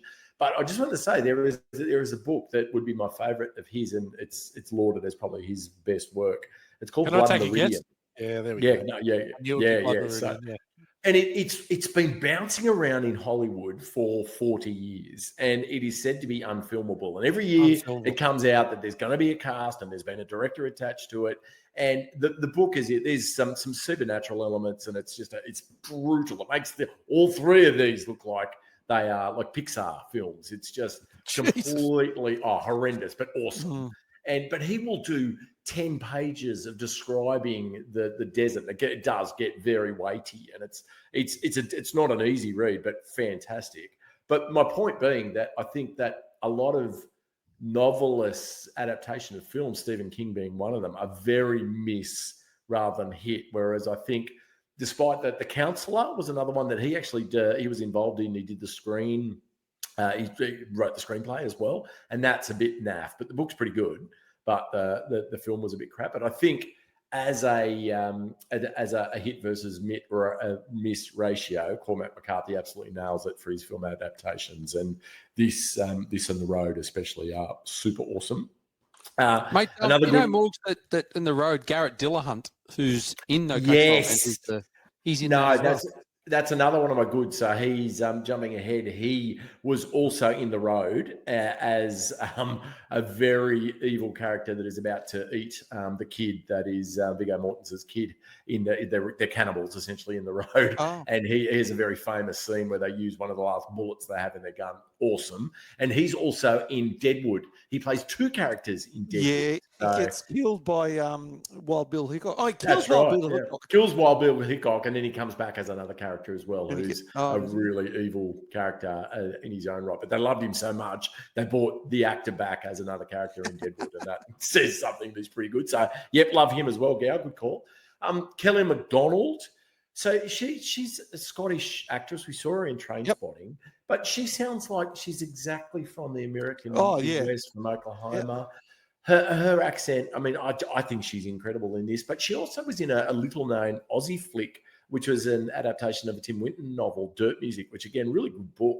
But she plays an Australian character and has a perfect Australian accent that she plays in there, which is from someone from another nationality is one of the tougher accents to pull off, and she's just brilliant in that. So that was good. We talked about the depiction of civility versus Chigurh's psychopath character all the way through. I think one we didn't touch on was the two interactions with the young adults. So the ones on the bridge over into Mexico, where their reaction is to make him pay. Like, what can we get out of this guy? Whereas right at the end, it's the hope. It's the two kids that come across him when he's broken his bone and his arm, and they're like, "Mister, I'll just give you my shirt." Like, you know, there's still some good in those characters, and I think the directors are always putting that up against Chigurh's psychopathic nature for us to go, okay, there is some hope there. Then the last one, I promise. The 53 minutes we have to wait until we meet Carson Wells, which is Woody Harrelson's character, and the fact that he's only in there for what he said 6 minutes is just a brilliant piece of casting that I think really adds to the pick. So, they're all my goods. Yeah, well done, Dan. What I think is good is it's good when Dan buys in to an episode. He didn't shut up. Did he? No, I think that's exceptional. Let's have exceptional, good, bad, and ugly, and exceptional tonight is Dan buying in. Yeah. So well done. Well, pick fucking good movies that I like then. I do love at the end of the film when that kid's like, look at that fucking bone. He just can't take his eye off. It did look You horrible. got a bone sticking out your arm. Yeah. Well, did you recognise that was Caleb Laundrie from Three Billboards Outside Billings, Missouri? Another favourite of Modern Watch. That's our biggest downloaded episode ever, is it? Oh, no, sorry. That was The Guard. The Guard and three Neither of Billboards them are the top two. Neither of them were. Fucking hell, fuck. I think it was North Shore, to be fair. G-Man Group. Best song ever. Look, you've hit a lot of things there. I just had in my good Javier Bardem, unbelievable. Josh Brolin, really good. I think both of them are just sensational. The acting in this movie and the way they play off against each other. The whole story from the Coen Brothers. We talked about it before, the ending where the bad guys get away and it's not a triumph of good over evil. I think, you hit on the head, Morgs, where they have these themes going through it. We talked about fate and free will. The changing times. That's why it's called No Country for Old Men, because times are changing. It's just the way they've done it in this bleak, sort of unsettling area, out in the country, out in Texas, Shitsville. Yeah, and just the dialogue and just. I remember watching. I watched it the first time, and I remember watching it again, and then the scene with the gas attendant just put chills down my spine. Even though I knew it, I just was listening to all of that dialogue, and I was just like, "He's just creepy." Yeah, he's like, "Don't put it in your pocket. Don't put it in your pocket." No. Then it's just another coin. Where am I from? Which it is. Yeah, it's just like just he's just so good at. I think all of those things. That's me. Good, Damo. Yeah, well, that scene, that was the most disturbing part for me, I reckon. With the gas attendant? With that poor bugger. Yeah. That poor friendly bloke. I think he was being such a cock. Every single one-on-one scene with Chigurh is the best part of the movie. Oh, mate, yeah. Look, I think, and Woody Harrelson was good because he was a bit of a red herring. He was Steven Seagal in an executive decision. Yeah, that's a good point. Yeah. He came in, though, to establish that he was all over Josh Brolin. He knew where he was. He tracked him down. He found it to show that he was a step above Josh Brolin. The fact that then Chigurh killed Woody showed that he was a step above Woody, which showed that Josh Brolin's got jack shit hope. But it's just this thing. He's out of his league. He could have easily. He knew where he was, right? If Carson Wells found him, then he could have found. But he didn't go across a bridge. Whether he couldn't, he was healing. He was fixing up his leg. But he obviously could. But then it's just that chilling. Carson Wells comes back and he's like, I can tell you where the case is. And he's like, I can do one better. I know where it's going to be. He's like, I don't care. I don't care what you know, what you think. I already know. I've predetermined this. It's just so brutal. Like, he could have walked over that bridge, but he didn't. He could have walked into where he's in hospital. Yeah. It's all over. Yeah. I think, but he was the freaking Terminator. It's a Terminator. He was the Terminator. He was unstoppable, Yep. and he just killed everyone in his path. It was the Terminator. But like this story is an offshoot to an even bigger story.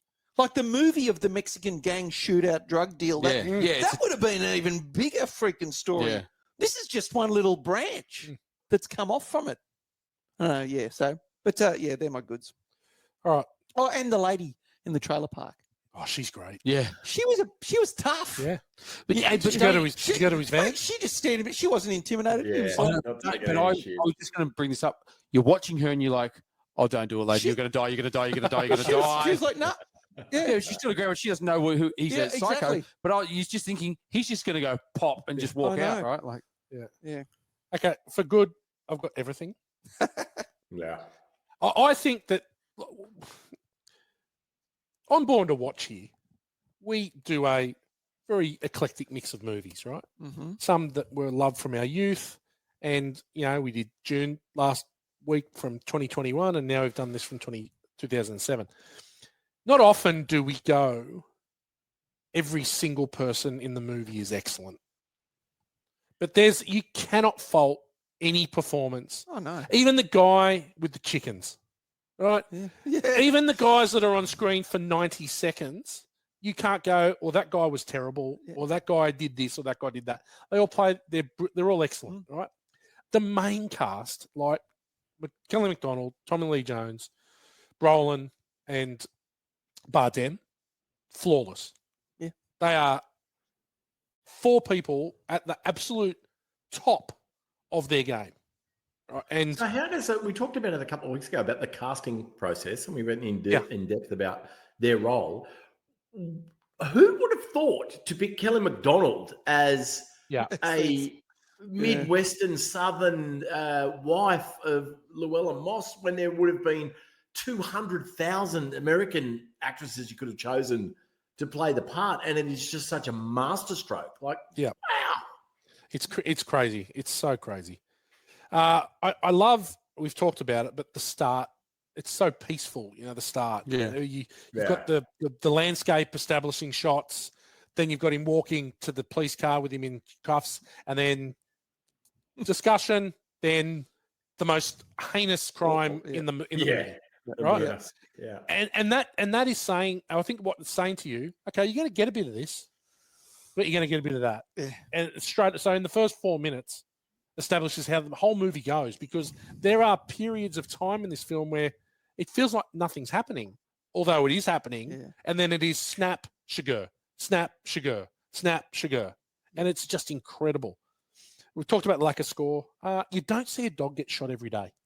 No. Well, it needed to get shot. It did need to get shot. It was going to kill him, but it's a bold move, right? The dog doesn't need to exist in that movie. It doesn't need to exist. And I think what it's establishing is, like, he's willing to do whatever it takes, right? But he did need to shoot the dog. But the dog, I tell you what, how it just kept swimming, pretty good. Yeah, I know. I know, it swam down the river, chased him. Yeah. But you know what it did establish too? Well, we've said the word establish a lot here. How calm Under pressure. Josh Brolin was, that he could handle himself. Yeah. And That's part of it. yeah. Sorry, I was watching that and thinking, they're both flying down the river. The dog's obviously still chasing him. The dog can't swim properly. No. Why didn't he just swim across and like grab onto something, and the dog would have gone flying down the river? I thought the same thing. He just come over to one side and stop. The dog couldn't do He's that. going pretty good. He's But then he ran out of the water. The dog keeps going. Aquadog. Do you know the only thing? You know who he needed to be? He needed to be Archie from Gallipoli. To be like, he like just runs Leopard. kilometers. In the bare Yeah, he's just running hard. Excellent. As I said, every single scene with Chigurh one-on-one, but the one with the store owner and Woody Harrelson are so amazing. Yeah. The tension in those two scenes. Shotgun with a silencer. Incredible. And you know what? Is that what I mean? They designed it for this movie. I was trying to think. I Never still existed. can't work out how the gun works. Incredible. Shotgun with a It's silencer. a little, Then the little Chigurh's little mannerisms that he does. So he's got to think about his feet. Oh, taking the shoes. taking the shoes off. Yeah. He got blood in his socks, so he takes his socks off. He doesn't When like blood. When he shoots Woody Harrelson, he lifts his feet up after he's killed Kelly. At the end, He checks his boots feet. for blood. Yep. But my favorite, with the Mexicans in the bathroom, and he draws the curtain. Oh yeah. And the blood just hits the curtain. Yeah. It is just, he is so methodical. Man, if I'm that Mexican guy and a guy puts a gun through and then turns away and he's not looking, I'm grabbing jumping. that gun. Yeah. I'm grabbing the front of that gun. I mean, you've got no other choice. Yeah. You've already mentioned the Terminator. Yeah. He's a T-800. He is. I love any scene in any movie where someone has to operate on themselves. Oh, Yeah. Love that. Started with First Blood. First Blood. Yeah. The Fugitive. Stitch your arm up. This, like Die Hard. Die Hard. Yeah. Love it. And we've already mentioned it. But this guy was like a doctor. He was Mate, putting the needles in. Mate, Shooter. yeah. Mark Wahlberg's dead set. Brain surgeon. Trapper John. Yeah, Trapper John him too. Yeah, I'm jumping in here, but the pharmacy he goes into is the Mike Zoss pharmacy, Yeah. and Mike Zoss is one of the producers of the movie. Oh, really? is it? Oh, that's awesome. Because I was watching, I said Mike Zoss, and at the end, I started watching the credits, and it came up produced, and I was like, oh my god, that's That's awesome. good. Well done, G. That's cool. That's cool. And then the Tommy Lee Jones back at the scene is incredible. Like at the shootout. At the Llewellyn shootout Yeah, scene. That is yeah. incredible. I also, and one last one, I think it's really cool that Llewellyn doesn't get killed by Chigurh. I think because that's just showing you he had no chance against Chigurh. because there was because there were two transponders at one stage, Yeah. and there's got the Mexicans out there as well. Do you Yeah. think he had time all to right. have a beer with that? I don't. Hotel That's trollop I was and- thinking that. Yes. Oh, Mate, I think he rooted her. I think he had a Yeah. toasty. I was about to say, I reckon he had a Yeah. toasty. Oh, well, it was I not reckon a he knocked toasty. her back because he'd had a toasty. She's like, I reckon he got tomorrow. He's like, no, just had a Sorry. toasty. Sorry, I've got the Breville. I've got the sandwiches. Yeah, no I just time picked for up you. the baking paper. Sorry. Yeah. Okay, the bad. We'll start with you, G-Man. The bad. Look, we've pretty much covered all of mine. We said it earlier. Why wouldn't Llewellyn take the money out of the case to count it? I don't understand that. Or before he comes home, you don't just shove money you've stolen into the bedroom and don't look at it. If you get something new, you're always, you buy something new, you're getting it. If you've got Mate, $2 million, you're going to have a little look at it. Yeah. Mm. And Um, why does a he little only foot- take? Why does he only take like $600 out? Yeah. Take a whole wad of 10 grand. No, because he's Lloyd Christmas. IOUs. He's like, He's going to IOUs, IOU it. That's as good as cash. That's as good as cash. That's right. They get over the injuries pretty quickly. There's still a little bit of a limp. There's a bit of limp, but Little they bit, do but get I was over like, it. man, He got his he's shoulder. taking stuff out of his Yeah, leg. yeah. Like Yeah, he's that was hard to limping half a take. day. You're He's right. not walking. And then Yeah. he's just like, oh no, I'm He's the good to go Terminator. again. Yeah. He's got He's- an exoskeleton. But No, same but with- Josh same Brolin's with, the same. Josh Brolin. Yeah, Josh went Brolin down to is- hospital. Llewellyn comes out with all that stuff, and then he's just like, yeah, it's all right. Yeah, the shock Well, if to you go to his- hospital though, and But he's only in hospital the, overnight. the door lock. the door lock. The yeah. lock. Fuck. He was bleeding out of He his was spleen, shot like out of up. his stomach. Yeah, you yeah, can't just be out of hospital the next day and No. go, yep, like that's just know. not happening. I need everything. Yeah. That's a great scene as well. Anyway, that's sort of really it for me. Damo, bad? Well, Brolin dying off screen, and the fact that he let his guard down when he hadn't let his guard down, it was like that's one thing. He must have been rooting that chick because he was he had the tools of the trade. He knew what he was doing. He was pretty bloody good. Yeah. He was equipped, and he was always playing a bit of 4D chess as well. He could see things, he could predict things, but here he totally let his guard down and he died. So I think it was out of character. Well, I think the ridiculous thing is that if you find one transponder in your money, don't you just go through the rest of it? Don't Don't you just go through? That's That's what I'm saying. But this is, and this, it's so, and this, and I'll just pop in with, I think the transponder, I think it's a poor plot device because it is so obvious that if you found one and there's one in there, empty the box, get rid of that bag, go through the money, No, but that's what he does, because he wakes up, he's lying in bed going, how did he find me? And he goes, But that's only the "It's just first not one. right." Yeah. But that's Yeah. the first one. There could have been another. But how do the Mexicans find him? Because there's another transponder. Well, they had the same one. They had the same. Yeah, they- but they- there must be another. There must be something else in the No, box. I thought they they said there was found- 2 receivers. They said there was 2 receivers Right. with the No, transponder. I thought they found him because they picked up the mum. Remember the Yes. guy comes over and goes, "Oh, can I help you? Yeah, Oh, where that's are you how they going found to him in El Paso?" Texas. Because remember Yeah. because Carla Jean told Yes, that's Ed right. Tom Bell where he was going. Obviously, the mum has told Yeah, them of as course. well. So But she's got him. that's the thing where he slipped. Why did he tell him this address knowing that his wife's going to go tell the mother-in-law? Yeah, it was dumb. It's like, no, you've just completely gone against everything that you've been doing. I also have another one that could have saved him. Is that if you think someone's coming to your room and you've got a shotgun, all right, this guy is coming to kill you and he's some sort of killer, and you see him standing outside your door, are you just going to sit on the bed straight behind No, the door? he should have been. You are in the corner of the room, because if I'm thinking if this person's coming He in just here, shoots through the the door. door's Well, coming just be through, on or he the shoots the ground. door, you think you'd be in the corner, and when that door comes open, that guy steps in, he doesn't know where you are. Bang. But how good was he when he turned off the hallway light too? Yeah, And it was like, oh So, my yeah. God. Yeah, he knew there was shit. But I am about denouement. I like I like it. I like an ending with a lot of finalized. What about mise en scène? I like a lot of loose ends tied. This was no loose ends tied.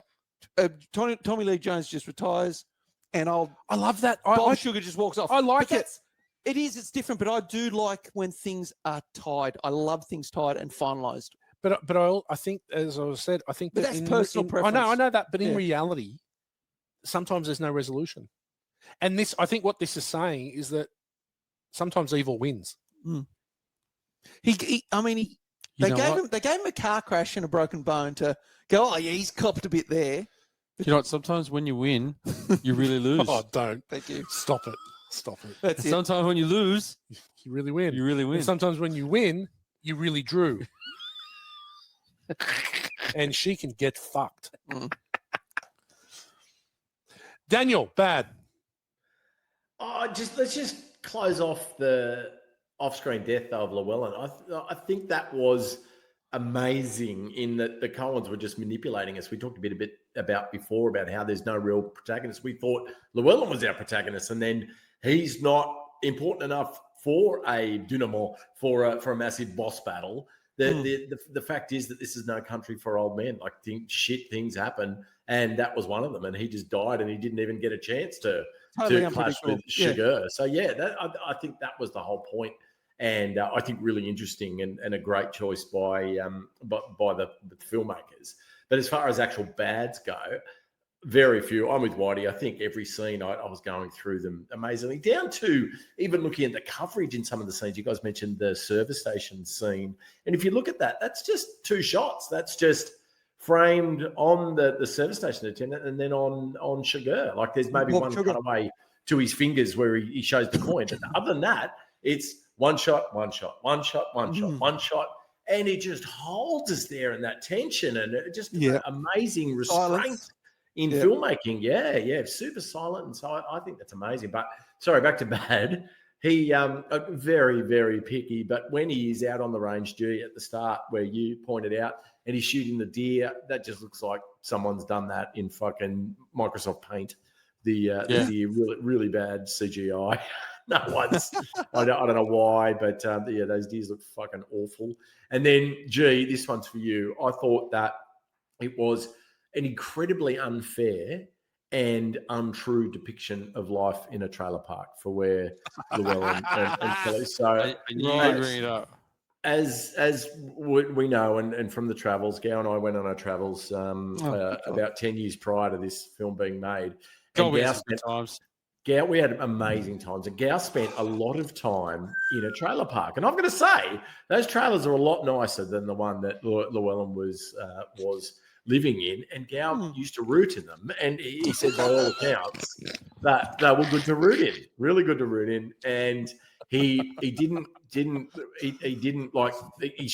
stray from his meat and potatoes with his G, like just full hammering, Fingering missionary. Listen, what about your meat and potatoes? Like this guy's the Kama Sutra king or something. He dead set thinks he's shit brick from American The Pie love 2 guru. when he's in The his love guru. robe with his pursing his fingers together going, my lady's coming. My lady's coming. Morgs There's knows much the to tongue do. tornado. Much to do. Morgs knows the tongue tornado from American He Pie. wrote the book. When you look like Nice me, athlete. you've got to try harder, G-man. That's just unfortunately the way I heard of that the world. But I heard that you said changing position was when you rolled over to go to sleep, Morgs. Morgs is limited by the swerve and how many positions he can use. hey, it's a lean. And this, all right, we're talking about Gow, and yes, Gow, I'm with you. Trailer parks can be really, really nice. Well, okay. My bad. What a shithole. Seriously, you can have Texas in the 80s. I think it looks all right. right. I'm out. It's better than the town of perfection in Tremors. Wow, only just. What about border security? Not quite as strict as what it is in 2025. Yeah. Are you American? Yeah. Yeah. Cool. All Do you right. know who I let in here? I let Americans in. Sometimes. Like, just wouldn't happen now. Oh. He'd be shot. Drinking straight milk again. Awful. Yeah. Javier does Milk was a bad choice. it. And so does... It was Ron Burgundy. And then not only that, but Ed Tom Bell turns up and the milk's been there a while, but they he know it's... drank it. he drank it. No, it was was cold. still They sweating. said it was still sweating. Said it's still sweating, but it would have started to warm up. A little bit, a couple of degrees. And There was more milk in it when he poured it out than there was when he first went in. It's magical milk. He didn't even wipe the glass, so he's basically kissed him. Loved it. Anton's hair, never in style. That has to be the only ugly. Never in style. and it Did you could hear be a story ugly. about that? Because they gave him that hair He wasn't happy. and then he said something like, oh, great, I'm not going to get laid for 2 months while I have this. And they were high-fiving each other because that exactly what they're going for was they looked at he's oddly creepy with Oh, this yeah. weird hairdo, you know, like. It was the worst bowl cut. Terrible cut. Terrible cut. Terrible. Anyone got anything for ugly? That bowl Yeah, cut. dude. Another for me. Yeah, G-Man. Nah. Nah, let's move on. Well done, gents. And we're at the speed of No Country for Old Men for this episode. Mm. It's time for some violence. And Mm. here we go. Dan's quick fire. Yes, thank you, gentlemen. Thank you, F-wits at home. Quick fire for this week. Let's rip into it. First up, lookalike / Morgs alike. There's only Now, one Morgs alike. This is a And he's got a bowl contentious one because I'm going to revisit this question later on in the show. However, I'm willing to take my licks early. Do you think there was anyone in this film that reminded you of anyone we know, Damo? Yes, Anton Chigurh and that bowl cut reminded me of you. Mate, when you no, and let me just add weight to this argument. You wear a hat so much that when you take that hat off, shit hair. your hair It's shit. is abysmal, Yeah. and it has got Chigurh leanings. Okay. Right? Okay. And okay. it's and look, I'm gonna have you back a bit, Morgs, and say that a lot of it's because of hat hair, right? I think it's natural. I think it's he's your got natural shit hair. It goes the long hair and it goes a bit Chigurh-y. Also, All Morg, right. you're a bit of an odd fuck like him. So, you know, there's that similarity as well. What about Fat Morgs could be the guy in the office behind the desk who's sending him out? Yeah. That's a bit Fat Morgs-ish. You're going to say the chick. Doris or who in the trailer park. There you go. I'll tell take you it back. what, I have a different take, but I gotta yes, say, fair enough. I gotta say also one last one just to completely finalise Morgs alike. Mm. The guy, the Mexican, who's asking for the agua. Oh Yeah. yeah. Oh, right. Yeah. With the Bolo bullet. tie. He had Morgs's, he had Bolo Morgs's breath. tie. He had Morgs's breath. This is 2 weeks in a row you've had Morgs' breath come up. Oh yeah, Morgs's breath killed the whole room last week in June. Excellent. Look-alike, Morgs-alike, and smell-alike. All I'll accept them all. I will say another one that that Javier Bardem looks a lot like Jeffrey Dean Morgan from Oh yeah, from From he Walking does. Dead. from That's a Walking good Dead, call. yeah. Yeah. Yeah, They- yeah, they yeah. often Watchmen. get comedian. confused, yeah. comedian, yeah. Excellent. Well done, gentlemen. I'll accept all of those. Next up, 5-minute movie, which we have touched on. Gow, do you just want to recap on what you thought may have been a swift end to the duration of No Country for Old Men? Holding well, cell. obviously he takes counts the money. If he counts the money- the deputy wasn't as incompetent, I think. Well, yeah, there's that one as well too. Yeah. There's 5, 6, 7, 8, 10. I reckon just don't take the water. You don't take the water, his car's not left there. For sure. They don't. Yeah. They have no idea who he Yeah. is. Yeah. How good was that scene when his car's parked up at the top of the Incredible mountain? scene. Well, And then that next car pulls The up next to light, it. you feel, you Yeah. see the mate. And There- he just goes, holy shit. There were 4 or 5 shots in this movie Yeah. that were fucking amazing. Yeah. That's one. look, of them. I thought about that too. They don't know who he is. There's still a chance that the transponder is still there, so they could find him. Yeah. But it's a slim chance because they don't know where to go. No, that's They don't The know only where to reason he start. knows where to go is because Yeah. of his car. They don't know where to start. Yeah. I can't believe that he drive his car up to the same spot. You think you'd be putting it Oh, not yeah. on the track anywhere and driving it away. Yep. Not putting lights because anywhere near. he was pretty much home and hosed if And he didn't take the water. It's funny because when he shoots the deer at the start and the deer runs off, he treks for miles. And then he finds the guy, then he treks off to find the guy behind the tree, then he treks off around. But then when he goes back at night, he parks as close as he possibly can. You think, I'm going into danger here. I'm going to park miles away, lights off, and trek all the but way you through. Have to, so you no have one to be on the ground to. You can't be on the ground tracking when you're in your car. If he doesn't No, at go night. back, When he went back at night, Oh, yeah, but he at could have night, parked yeah. his car miles away and just walked in. He could have, yeah. He parked right as close as he could at the top of the hill. if he doesn't take the water back, No. Yeah. he's It's gets over. away He's with done, it. yeah. He gets away with it. Because the next day he does count the money and he does see a transponder and then he's like, Oh, shit. and he throws the transponder away. Good That's call. No, agreed. I think they're all very good points. Well made. Well done, gentlemen. Next up, the golden ticket for a scene or part of this that has passed over into popular culture. Before we go into this, I just want to recap on something that happened in popular culture over the weekend, and that was arguably one of our favorite bands reforming for the first time in 16 years and playing to 2 nights of 75,000 people each in Cardiff in Wales. Yes, the band is Oasis, and by all reports put on a 5-star show for the people of Wales. Gents, thoughts on Oasis, and are you clambering for $800 tickets for their return to Sydney and Melbourne later in the year? Mate, I saw in about 2003, I don't know, at the Horton Pavilion. They were okay. Yeah, there's no 2003 way I'd go- definitely, though, they'd lost their No way I'd go and luster see them again. somewhat. Yeah. Yeah. I think I've watched a fair bit of stuff on YouTube from their Cardiff shows, and yeah, it looked good. Look good. I'm not paying $800 to see Oasis. No, I'm a bona fide huge fan, and I'm not parting with 800 bones. However, I may take a shit seat because it did look incredible. Mm. But There's gonna be a massive anyway, crowd. There's going to be loud music. yeah, I'm out. it's right down Gow's alley. Gow's alley. Crowds and loud music. Gow's out. No. Although Donovan excellent. Frankenrider is coming to the Gold Coast. I know. Yeah, no, he always puts on a good show. So- Yeah, very wet. Back to Golden Ticket, though. Anything from this film that's really passed over into popular culture? I mean, Anton Chigurh, is that something? Yeah, I that think he's the main It's one. Sugar. Yeah. I think he's it. Yeah, Excellent. that's it. And that whole scene with the gas station guy, I think a lot of people know that one. Yeah, that is Call it. definitely You gotta well call it. represented. Yeah. Excellent. Great call. Next up, pig-faced lickouts for the most apt description of a douchebag character in all of film. It's, of course, Johnny's dickhead mate from The Karate Kid. Was there anyone in No Country for Old Men that you thought, what a fucking douchebag? But I will go against what I normally have always done because I don't ever give it to the villain.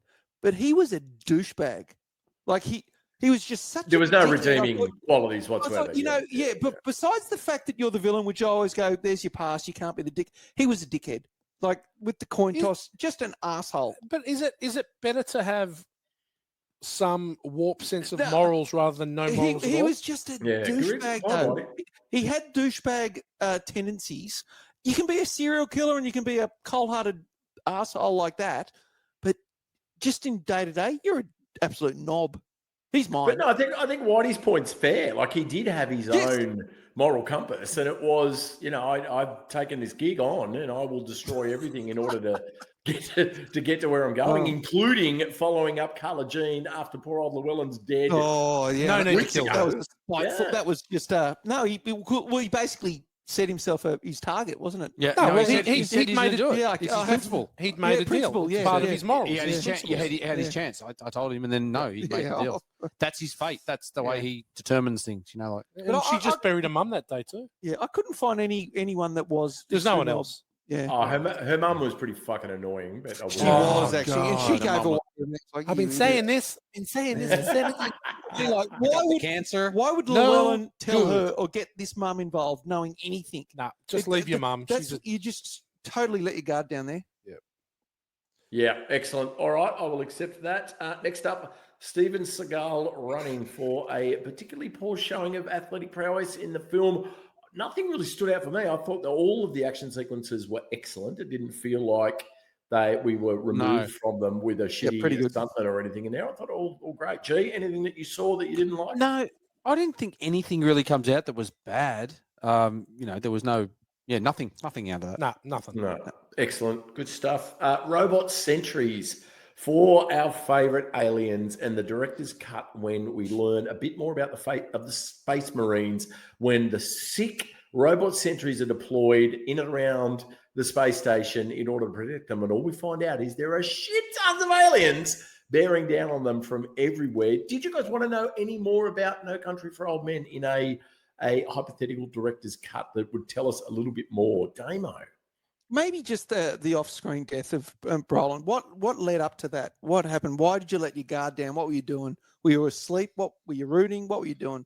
Yeah. Well, she's in the pool. She is dead. She's dead She's in the dead pool. in the pool. So So he's it on the looks like floor. he got a few off. Like he killed the Mexican that was out the front of that, and he looks like he shot a few that were running It to would get have been into nice the to truck. seen him Great maybe gun go battle. down with, Yeah. with his last stand. I don't know. Hmm. I think the only thing for me would have been what was he actually better at, MiG or TIG? Which was his actual specialty? Because we never We really don't know. He's got stroppy. Yeah, he got yeah, we don't know. he's good at all of them. He's good at all of them. Well, hung out. Very good. Finally, Whitey's Brad Pitt for what you would like to do to one of only That's four a tough one. female characters in the entire film. Whitey, where were your eyeballs straying and your mind wandering to when you were thinking of someone you may be able to have a mummy and daddy special lie down with Toast. from the Well, cast? obviously the one that stands out. If you got to make a choice, it's Kelly MacDonald, right? Yeah, Mm. But that's it. hear me out. Okay. The secretary, Ed Tom Bell's secretary, who's an older bird, Loretta Bell. Yeah. she not his wife, Oh, so his secretary in the police station. Yeah. I reckon 15, 20 years ago, she would have been a great sort. Okay. Okay. Well, But there you go. it's Kelly Yeah, good. MacDonald. And look, he wanted to make sure that she survived, and he was willing to sort of put at risk because of the mum. So obviously Kelly was good at what she did. Kit Gwynn. What about the poolside girl? Yeah, no. No. Couldn't she really was tell. We were. Oh, yeah, we didn't really. I couldn't tell. Yeah, no. She was hawky. Surely you're going for a beer. Yeah. you I would, would- yeah, you're going for 12 beers exactly. Going for 12 beers. And she go, it's time to go. And he goes, sorry, I'm out. There you go, Bill. I'm going to sleep. No country for limp dicks. Fantastic. I will accept that. I would say that I would prefer a toasty in this instance, but completely understand where you're coming from. Gentlemen, that was Quickfire. Listen to this, but first. Snorbs report. Did it get right? Yeah.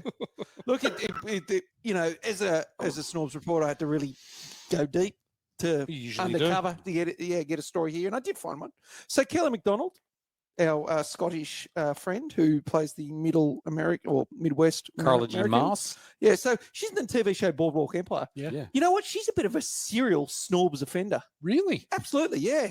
So Boardwalk Empire just randomly throughout the show gets cans out. 2005, The Girl in the Cafe. Good name. Snorbs. 2000, a movie called Some Voices. She's in a bath scene with a young Daniel Craig. Yeah, Snorbs. And to cap it off was 1996 in a Snorbs and Spadger scene, Train Spotting. Yeah. Yeah. Okay. Well, Strangles will confirm the right. spat. Yeah, Well, she's need bonking you and McGregor in the Yes. in the bed in the oldie's house. Yeah. Yep, full yeah, she has Starkers. breakfast She- with them in the morning, doesn't he? Yes. And Yeah. she gets dressed and goes to school. Well, She comes out in the schoolgirl uniform and he's like, oh, So she, shit. funny. she doesn't look like a school kid though. No. No, she Oh, doesn't. No, well, But only surpassed by his mate, who shits the bed Yeah. and then flings the shit all over the breakfast table. here you go. Spud. And- You and Bremer. Spud, that's it. Now, and that's it for the Snobs report. That's Cockburn out. It's a quick one. Oh, Today. nice. Yeah, Well only done. once. Yeah, there you go. Well, it's a quick one, not like Gow after 12 beers. Yeah. That's a long one. Listen to this, G-Man. Okay. Look, there's a story in here which did we cover this before about Woody Harrelson and his dad? No, this is excellent, though. Yeah. There's in the novel, Ed Tom Bell says one of the dope dealers a while back here in San Antonio, they shot and killed a federal judge. Cormac McCarthy had set the story in 1980, but in 1979 there was a federal judge named John Howland Wood, and he was shot and killed in San Antonio, Texas, by a freelance contract killer whose name was Charles Harrelson. Ooh, Father of Woody Harrelson. Father of Woody Seriously? Harrelson. Yeah, in Deadly. real life. Yep. Wowzers. whoa. So I'm not sure we brought that up because that might have come when in White Men Can't Jump, but No, it didn't. the fact, I knew that from there, but the fact that they sort of alluded to that in this movie that he's in, far out. So good. Yeah. So Yeah. clever. Grief. He got sentenced to 2 consecutive life sentences, his dad, So, for killing the judge. so Woody obviously didn't grow up with No. a dad. No. He was Felix. 79, Felix and her dad. 1979. Yeah. Yeah. So when Moss is lying in Mexico, Yep, and the mariachi band start singing to him, what they're Yes. actually saying, the English translation is, you wanted to fly without wings, you wanted to touch the sky, you wanted too much wealth, you wanted to play with fire. Ooh, wow. Very telling. So they were just Very rubbing it interesting, in. Yeah. Very telling. They're giving it to him, kicking him while he's down. In the book, Llewellyn and Carla Jean are 36 and 19. She looked a lot younger than him. Yeah, that's what I was thinking, but their characters are supposed to be Wow. almost yeah. double the age. I did think and they they've looked been a lot married for younger. 3 years. Oh, She was 16. wow. Yeah, well, and yeah, your yeah. dog. Yeah. Holy shit. Jesus. Carla Jean Moss is the only character to talk to all 3 main characters in the movie Oh, yeah. Oh, there you go. Oh, because the cop never talks to either of them, No. Oh, and they only talk to each other. Yeah. yeah. And Llewellyn talks to his wife. That's Yeah, it. yep.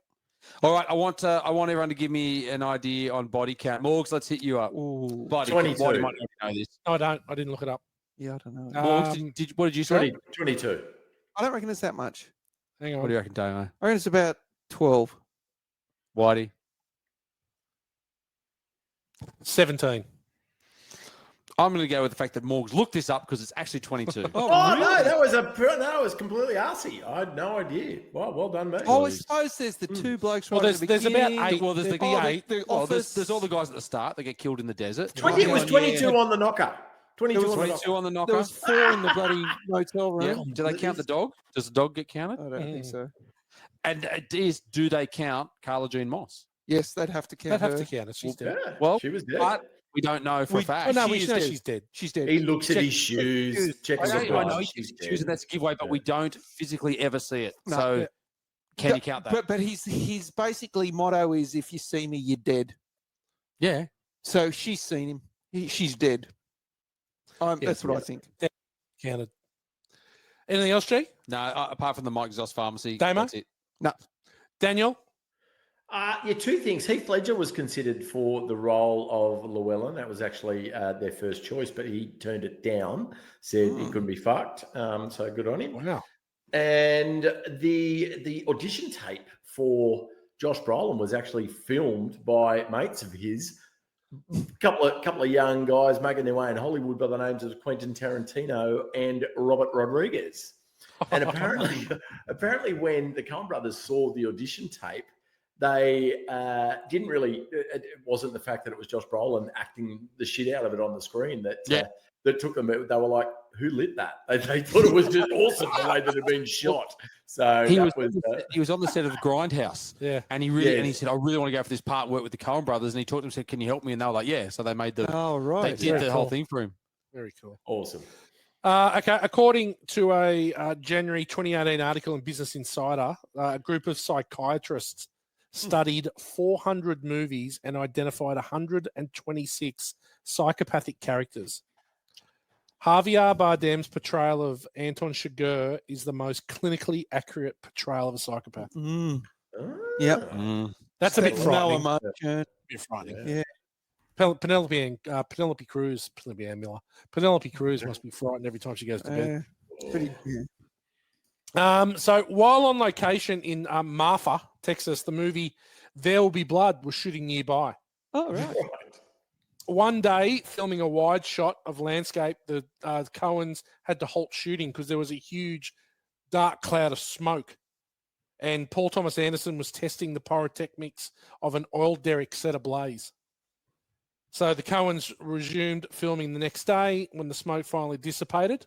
And a year and a half later, both films were leading the contenders at the Academy Awards. It's amazing. Yeah, wow. Isn't that crazy? Yeah. As I mentioned earlier, the silver suppressor for the Remington 1187 semi-automatic shotgun was specially made for the scenes. Such a device did not exist. So the Coens had one invented for the serial killer, who ironically uses other unique weaponry methods, such as the bolt. Yeah. Yep. Okay, here's one. This is for you, G-Man. When Anton Chigurh pulls the change from his pocket in the first hotel, Yes. right? One of the quarters is painted red.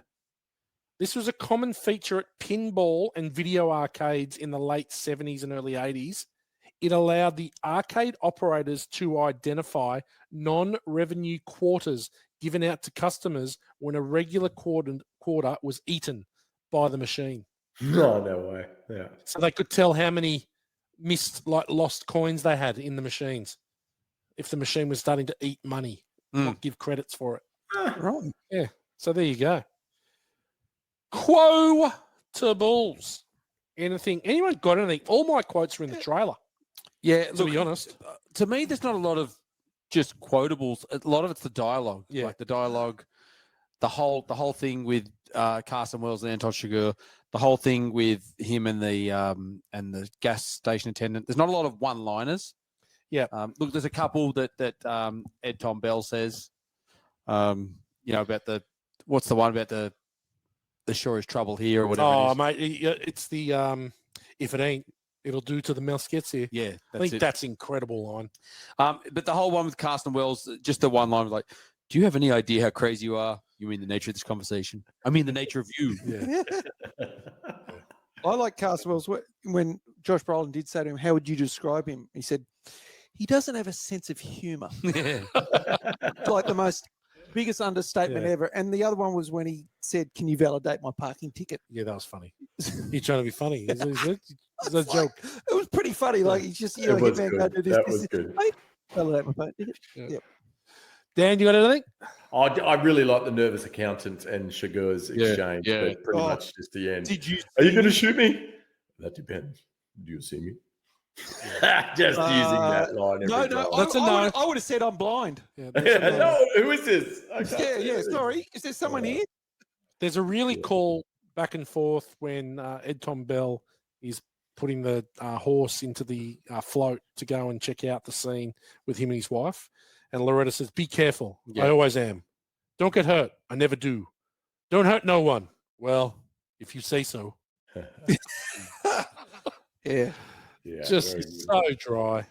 I think he's and I love the compared to what? The bubonic plague. Yeah. Like very, very good. We've done 1 degree of Kurt Russell. Yeah. G-Man might have another one. No, I can't remember it now. G-Man doesn't have another one. Talks it up. Excellent. I thought I had, but that might have been last week. Now, people, strap yourselves in. At this point of the show, not generally this late into a show, but at this point of the show, we have Film School for F-Wits. And tonight, we have a special edition. So for those of you that generally fast forward here because you think you're going to hear Dan waffle, you could fast forward here because Damo's going to waffle. What have you got for us, mate? I have got a Born to Watch Hollywood trivia.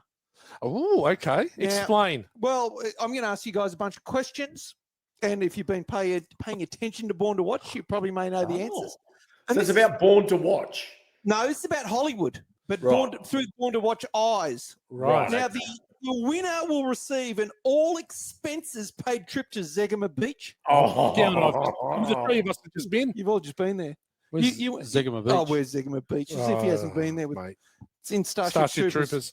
Ah, right. Okay, now I think I might just ask the questions at random. If someone answers first, they get it. If then the next person can just jump in. Okay, so who is the greatest side dick actor in Hollywood? Oh, Ben Affleck. Ben Affleck. Yeah, we all knew that. Okay. Which actor led the way in the golden Dickassance age of Hollywood? Kevin Bacon. Kevin Bacon. Yep, you all got that. Now, I've described this person once as having equilateral triangle boobs. Now, this Phoebe is in Cates. what- Oh, well done. Well done, Daniel. So I was going to go into the details. So in the Snorbaceous area, there are three main zones. You've got the upper Snorbalis, you've got the Snorb agrigenus, which is the under Snorb section. You've got the Snorb epticus, which is the sides. So all those angles, sorry for getting a bit scientific and bringing Pythagorean theorem into this. All those angles together, perfect equilateral triangle boobs. And well done, Morgs. You've got it, Phoebe Cates. Well done. Excellent. Morgs described this person once, and he's a director, as the greatest swordsman in Hollywood. Who is he talking about? Oh, it was the director. Yeah, he's a director. What's his name? He played all the blokes. Joel Schumacher. Well done. Ah, yes. I put you No, on that wasn't one. it- Half a point for that. No, Joel that wasn't Joel Schumacher. Yeah, it was Joel Schumacher. Yeah, Yeah. he rooted all the blokes. He had a lot of male on males. Oh, Yep. okay. Okay. Oh, 30,000 counting and something Yes, go down. yes, and, something like that, yes. that's right. Okay, Yeah. Now, stormtroopers set the benchmark for terrible aim. Who has the greatest aim? Who has the greatest aim? Yeah. Sets the standard for the greatest aim? Mark Wahlberg in the Shooter. In Shooter. No. Peter North. Close. Greatest aim in Hollywood? Miggs. Oh, it is me. Ah, It was excellent. You were close. You were Yeah, close it with was Northie. close. Well done. Yeah. Okay.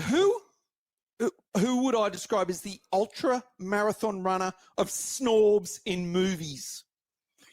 Sure, marathon. Oh, Yeah. Oh, the French Length. chick, Sophie Marceau. Well done. Oh, 1984 through to 2022, still getting them out.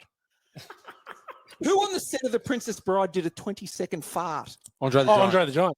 Well done. What day should you never miss in the gym? Oh, Leg. Leg day. Leg Gun day. It's I got it. It's oh, nuts and butts. butts and tries. Cock day, of course. That's from Total Recall. Fuck. What is Morgs' gladiator name? Maximus. Maximus Swervis. That's the second part. First part. Diximus. Diximus. Lingus Maximus. Jeez. Who holds the record for the saggiest nutsack in Hollywood? Nick Nolte. Well Nick done. Oh, that was too close. And more. Nick Nolte's got no bounce back. No snapback. Zero. Yeah. I've got a couple more, but I might just hold it for another time. Maybe describe. Can anyone describe the Cockburn coat of arms? Oh, it is two dicks crossed over Yes. with flames. Yeah. There's a shield. And though, there's a as well. and there's a shield. Yeah. That's the family. Flames coming out of the No, dicks? there's a flame flame. with a shield in front and two dicks in an X shape in front of the Crossed. shield. Got it. That's the That's Cockburn the coat of Cockburn arms. coat of arms. If Ferdy supplied us with a car, what colour would the car be? What would be Yellow. our favourite coloured car? Oh, dog cock red. Perfect. DCR. Yes. The old DCR. Yeah. Thank you. Okay. Maybe I Come on. will. I Give us might one just- more. Give us I'll one give more. you Give us one. Oh, that's a good one too. If I was to watch a Leo DiCaprio movie and a Robert Downey Jr. movie, I did a double. What would the two movies be? Less than zero. No. Okay. You're Leonardo DiCaprio movie. Hang on. I'm sorry, I don't understand the Can you question. ask They the would question? I don't be, understand the If, question. if I was to watch a Leo movie and then a Yeah. Robert Downey Jr., like my favourite ones of these two guys, oh, it's you personally. Okay, sorry. Yeah. me personally, what movies would I pick? The Departed. I'll give you the first one. For Leo, it'll be the 14 Fists of McCluskey. Robert Downey Jr. would be Oh, Satan's Alley. well done. Okay. Excellent. Look, I'll just miss a couple more, but then, okay. See if you can pick this team. Name the movie or the team, and I'll go through the names. Mesner, Ortega, Coletta. That's First Blood. Oh, well done. And Jorgensen, Danforth, Berry, You're all Krakauer. gone, sir. they're all gone. That's the Baker team. Yes, well done. What about this team? And I reckon I'll only need to give you one name, and you'll get it. Wisbaski. Oh, Aliens. Aliens. Colonial Marine. Yep. Who's Spunkmeyer, Bosky? Frost, Drake, Apone. Wisbaski! Wisbaski. What about this team? I reckon you'll get it in 2. Hawkins, Running Man. Poncho. Oh, Predator. Yeah. Billy, Predator. Blaine, Mac. Now, here's a tough one, though. I'll give you one more. This will be the last question. Nance, Ford, Skinner, Griff, Bibble, Kimmel. Now, this gets a bit easier then. You got Master Sergeant Farrell and Cage. They're in J Squad. Oh, tomorrow. Edge of Tomorrow. Yeah. Oh, well done. Yes, there you go. Well done. All right. Then that'll do us. I've got Well other done. questions, I but like we'll that. bring that up another Okay, time. I like it. Yeah. So I kept no score. So like our past winners, Whitman, Price, and a dud, all of you will be going to Zegama Beach. Excellent. Well done, Oh, Damo. A look good forward. little Well done, change Damo. up. A Excellent. lot of fun. Yeah. And it's not often that everyone here on the show is fully invested in Film School for F-Wits. But tonight, I think Yeah, it was a- everyone's attention It was was a held. good one. Yeah. Well done. Thank you. Oh, no, hang on a minute. Now, we didn't think we were getting away without Dan. Kick ass credit song. This one should be interesting. Well, it should be no song. It's just silence. It's the sounds of It could be the silence. sound of silence. That's good. I Hello, think but because doctors. it's for the credits, it's outside of the main presentation. It's okay for them to have some sort of soundtrack and song for this one. Yep. So, now, I mentioned before that I appreciate your views on who Anton Chigurh reminds you of, but I have a counter view, and it's actually a blast from the past. And it's I'll give you a hint. It's one of us. But not necessarily from 2025. So it's titled Kick-Ass Credit Song. The title is What a Hit. Here we go. What a head. What a hit. Fits most. I knew I'd seen it sometime before. That lack of style, a follicular flaw, a flash from the past. I hear it so rough. I thought to myself, enough's enough. Anton Chigurh, I know you. Well, baby, you. It seems so true. If you had tiny teeth and a massive head, you'd be the G-Man in Kindy way back when. The G-Man's head. It looked like that. A mop of hair on a massive head. Those tiny teeth lost in your gaze. How the hell did he grow up to slay? The G-Man's head was massive and rough, yeah. Hang on, but your head's like you've got a 1 nowadays. No, because that was really good because I was actually thinking it was pointed at. 1980. Yeah, I was thinking it was Okay. pointed at Whitey, and then until we So were halfway did I. through, and I was like, oh. 2 So it weeks actually ago, was you were quite a- talking about Whitey's head when you put in sunnies on his head. At Mrs. Yeah. Wall's kindergarten, there's a photo of me and Gal, two future His travel massive mates, head, is it? and he's got his tiny little rig and his ginormous head, and I thought that there was a bit of Anton Chigurh too in there as well. So anyway, that's my take. Appreciate fair that. I'm maybe the modern Chigurh, you're the baby Chigurh, but yeah, between the two of us, well done us. Well Excellent done. work, Wolves. Star of the show, Damo. Who you got? I think I'll have to go for. Geez, you know what?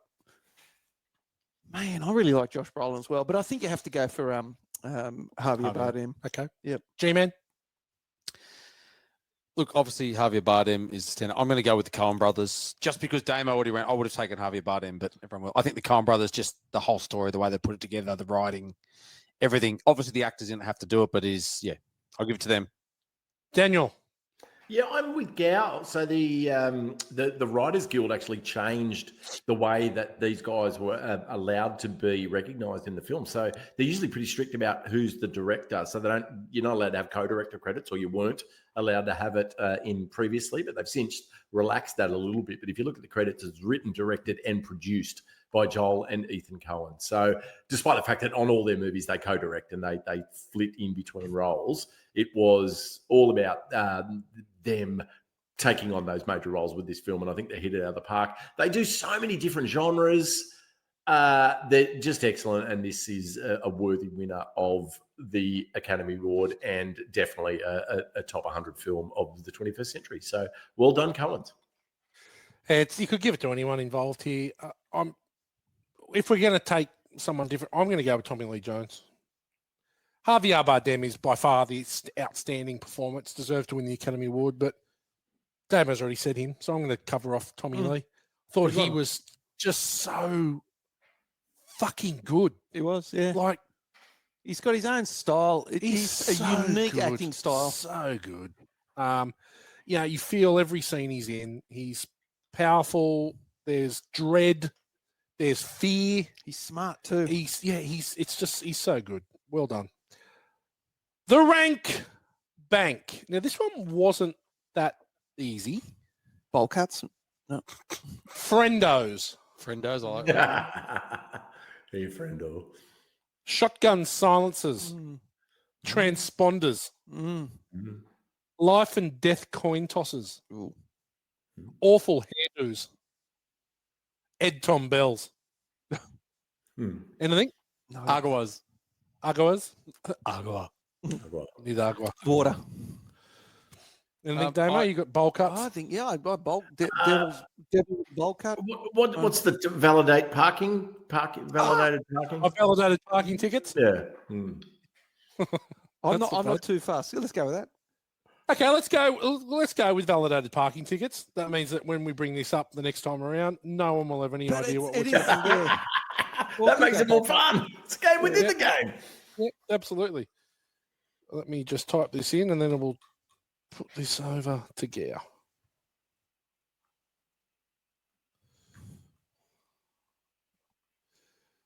All right. We're going to start with the G-Man. How many validated parking tickets are you giving No Country for Old Men? Great rewatch. It's not the movie you watch all the time. I couldn't be like Greg Webber, but I like to watch from time to time. I think it's really, really well done. And each time you sort of pick up a bit. I do like the ambiguous endings. Love it all. It's 5 for me. It's a top 5. Oh, Wow, G-Man. Love that. He's launched. Damo, how many validated parking tickets? Yeah, I think this is an excellent movie, but it's probably a bit disturbing. Hard, it can be a bit difficult to watch. I think it's an excellent movie, but it's certainly not up in the 5s for me. But I'll give it a 4.25. 4. That's good for you. Yeah. 5. Okay. Dan, how many validated parking tickets for you? Oh, look, you can tell by the fact that I have invested quite a bit of time in this one. I had a bit to say. It's one of my favourite movies of all time. It's a 5 every day of the week. G-Man, so insightful on this one. Well done, buddy. Well, I had on IMDb, I have this movie a 4.5, so which is a 9 on IMDb. I ranked it. This is a 5 on this watch. I loved this rewatch. I saw so much more in it, and it's one of the few movies that, because of the way we watch movies now, it made this movie better. I was much more aware of what was going on, what I was looking for, that I got to the end of this movie and that 2 hours and 2 minutes just fucking flew by. And I was like, I'm giving that a 5. I loved it. So good. G-Man, where does that put No Country for Old Men in the rank bank? Well, 4.81 puts us into the top 16 movies. Oh, yes. At number 16. 4.81 validated parking tickets. Now, It is right below 4.83 chair pisses. Chair pisses. Oh, hang on. Chair pisses? Chair pisses. That's LA Confidential. Well done. Ah. 4.86 chest bursters. Oh, it sounds like Alien. Alien. That's or Alien. Alien, is it? Yeah. So, First look, one. top 6 above it: LA Confidential, Alien, The Exorcist, E.T., Aliens, The Empire Strikes Back, Jaws. All our fives Lots. then. Oh, right. In number 18 spot is Gallipoli at 4.75 Steel Springs. I think that's a little low for Gallipoli, but anyway, There was only 2 of us on that though, the G-Man. thing that does give me some joy is that above number 17, it comes in just above 4.75 Rings to Rule Them All. Yeah. Lord of the Mate, Rings. Lord of the Rings is the most brilliant set of movies No, ever, they are. ever I'm just joking. created. Lord of the Rings gets a lot of hate. No, from- I do I like don't know why. Lord of the Rings was really good. I do like it. It's incredible. Well, I tell you what, it's been a fortnight. I've got to say 4.81 cracking score. A bit disappointed in the 4.25, but I expected nothing less. I upped it by Yeah. 0.25. I thought you Yeah. might have. I was expecting 4 from you. And had you have known, that would have put them below Lord of the Rings. Oh. Damo. But we've just come off Yeah, two. this is nowhere near Lord of the Rings. We're coming off 2 very powerful films in June Part 1 and No Country for Old Men. Yep. And we're going 180 degrees in the opposite direction What? next week. Is it my request or is it Sonny's request? What is it? No, it's none of them. Oh, what is it? That's coming later on. Oh, okay. Next week, we are going to England. We're going to the UK. Oh, God. And we're going to the movie that put all these guys on the map, effectively, director and the 2 stars in the zombie apocalypse comedy, Oh, right. Shaun of the Dead. Okay. Now, I've watched this just recently. Yeah. Funny movie. Yeah. Funny-ish. No, it's a funny movie. Yeah. It's a great movie. Simon Pegg, Nick Frost. Yep. Edgar Wright directs it.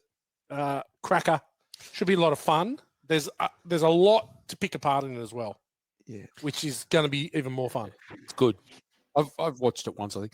Can I just go back here? Look, I just want to say there was a bit of a mistake in the rankings here. It's actually ranked number 11. Oh, 11, yeah. It's Okay. 11, not 16. Yeah. So it's right up there. Yeah. Okay. Just outside the top 10. And in that, we got 6 or 7 movies that are 5s. I think there's Yep. six or 7 that are Goodfellas, 5s. Star Wars, Pulp Fiction, Jaws, Empire Strikes Back, Aliens, and E.T. 5s. Hard 5s. E.T. E.T. got 5s. Yeah. Yeah. That was me and G, and then Megan sat in, Mm. That's right. Yeah. which is a bit slanted because she would have given it 12 out of 5. It's been fun, gentlemen. It's been a long one. We have officially gone longer than the Oh, it's a movie, goddamn long one. Oh, there you go. which we don't do very often anymore. Daniel, well done. Congratulations. We'll see you in a fortnight. Gentlemen, always a pleasure. See you soon. Later. Damo, next week, I'm out.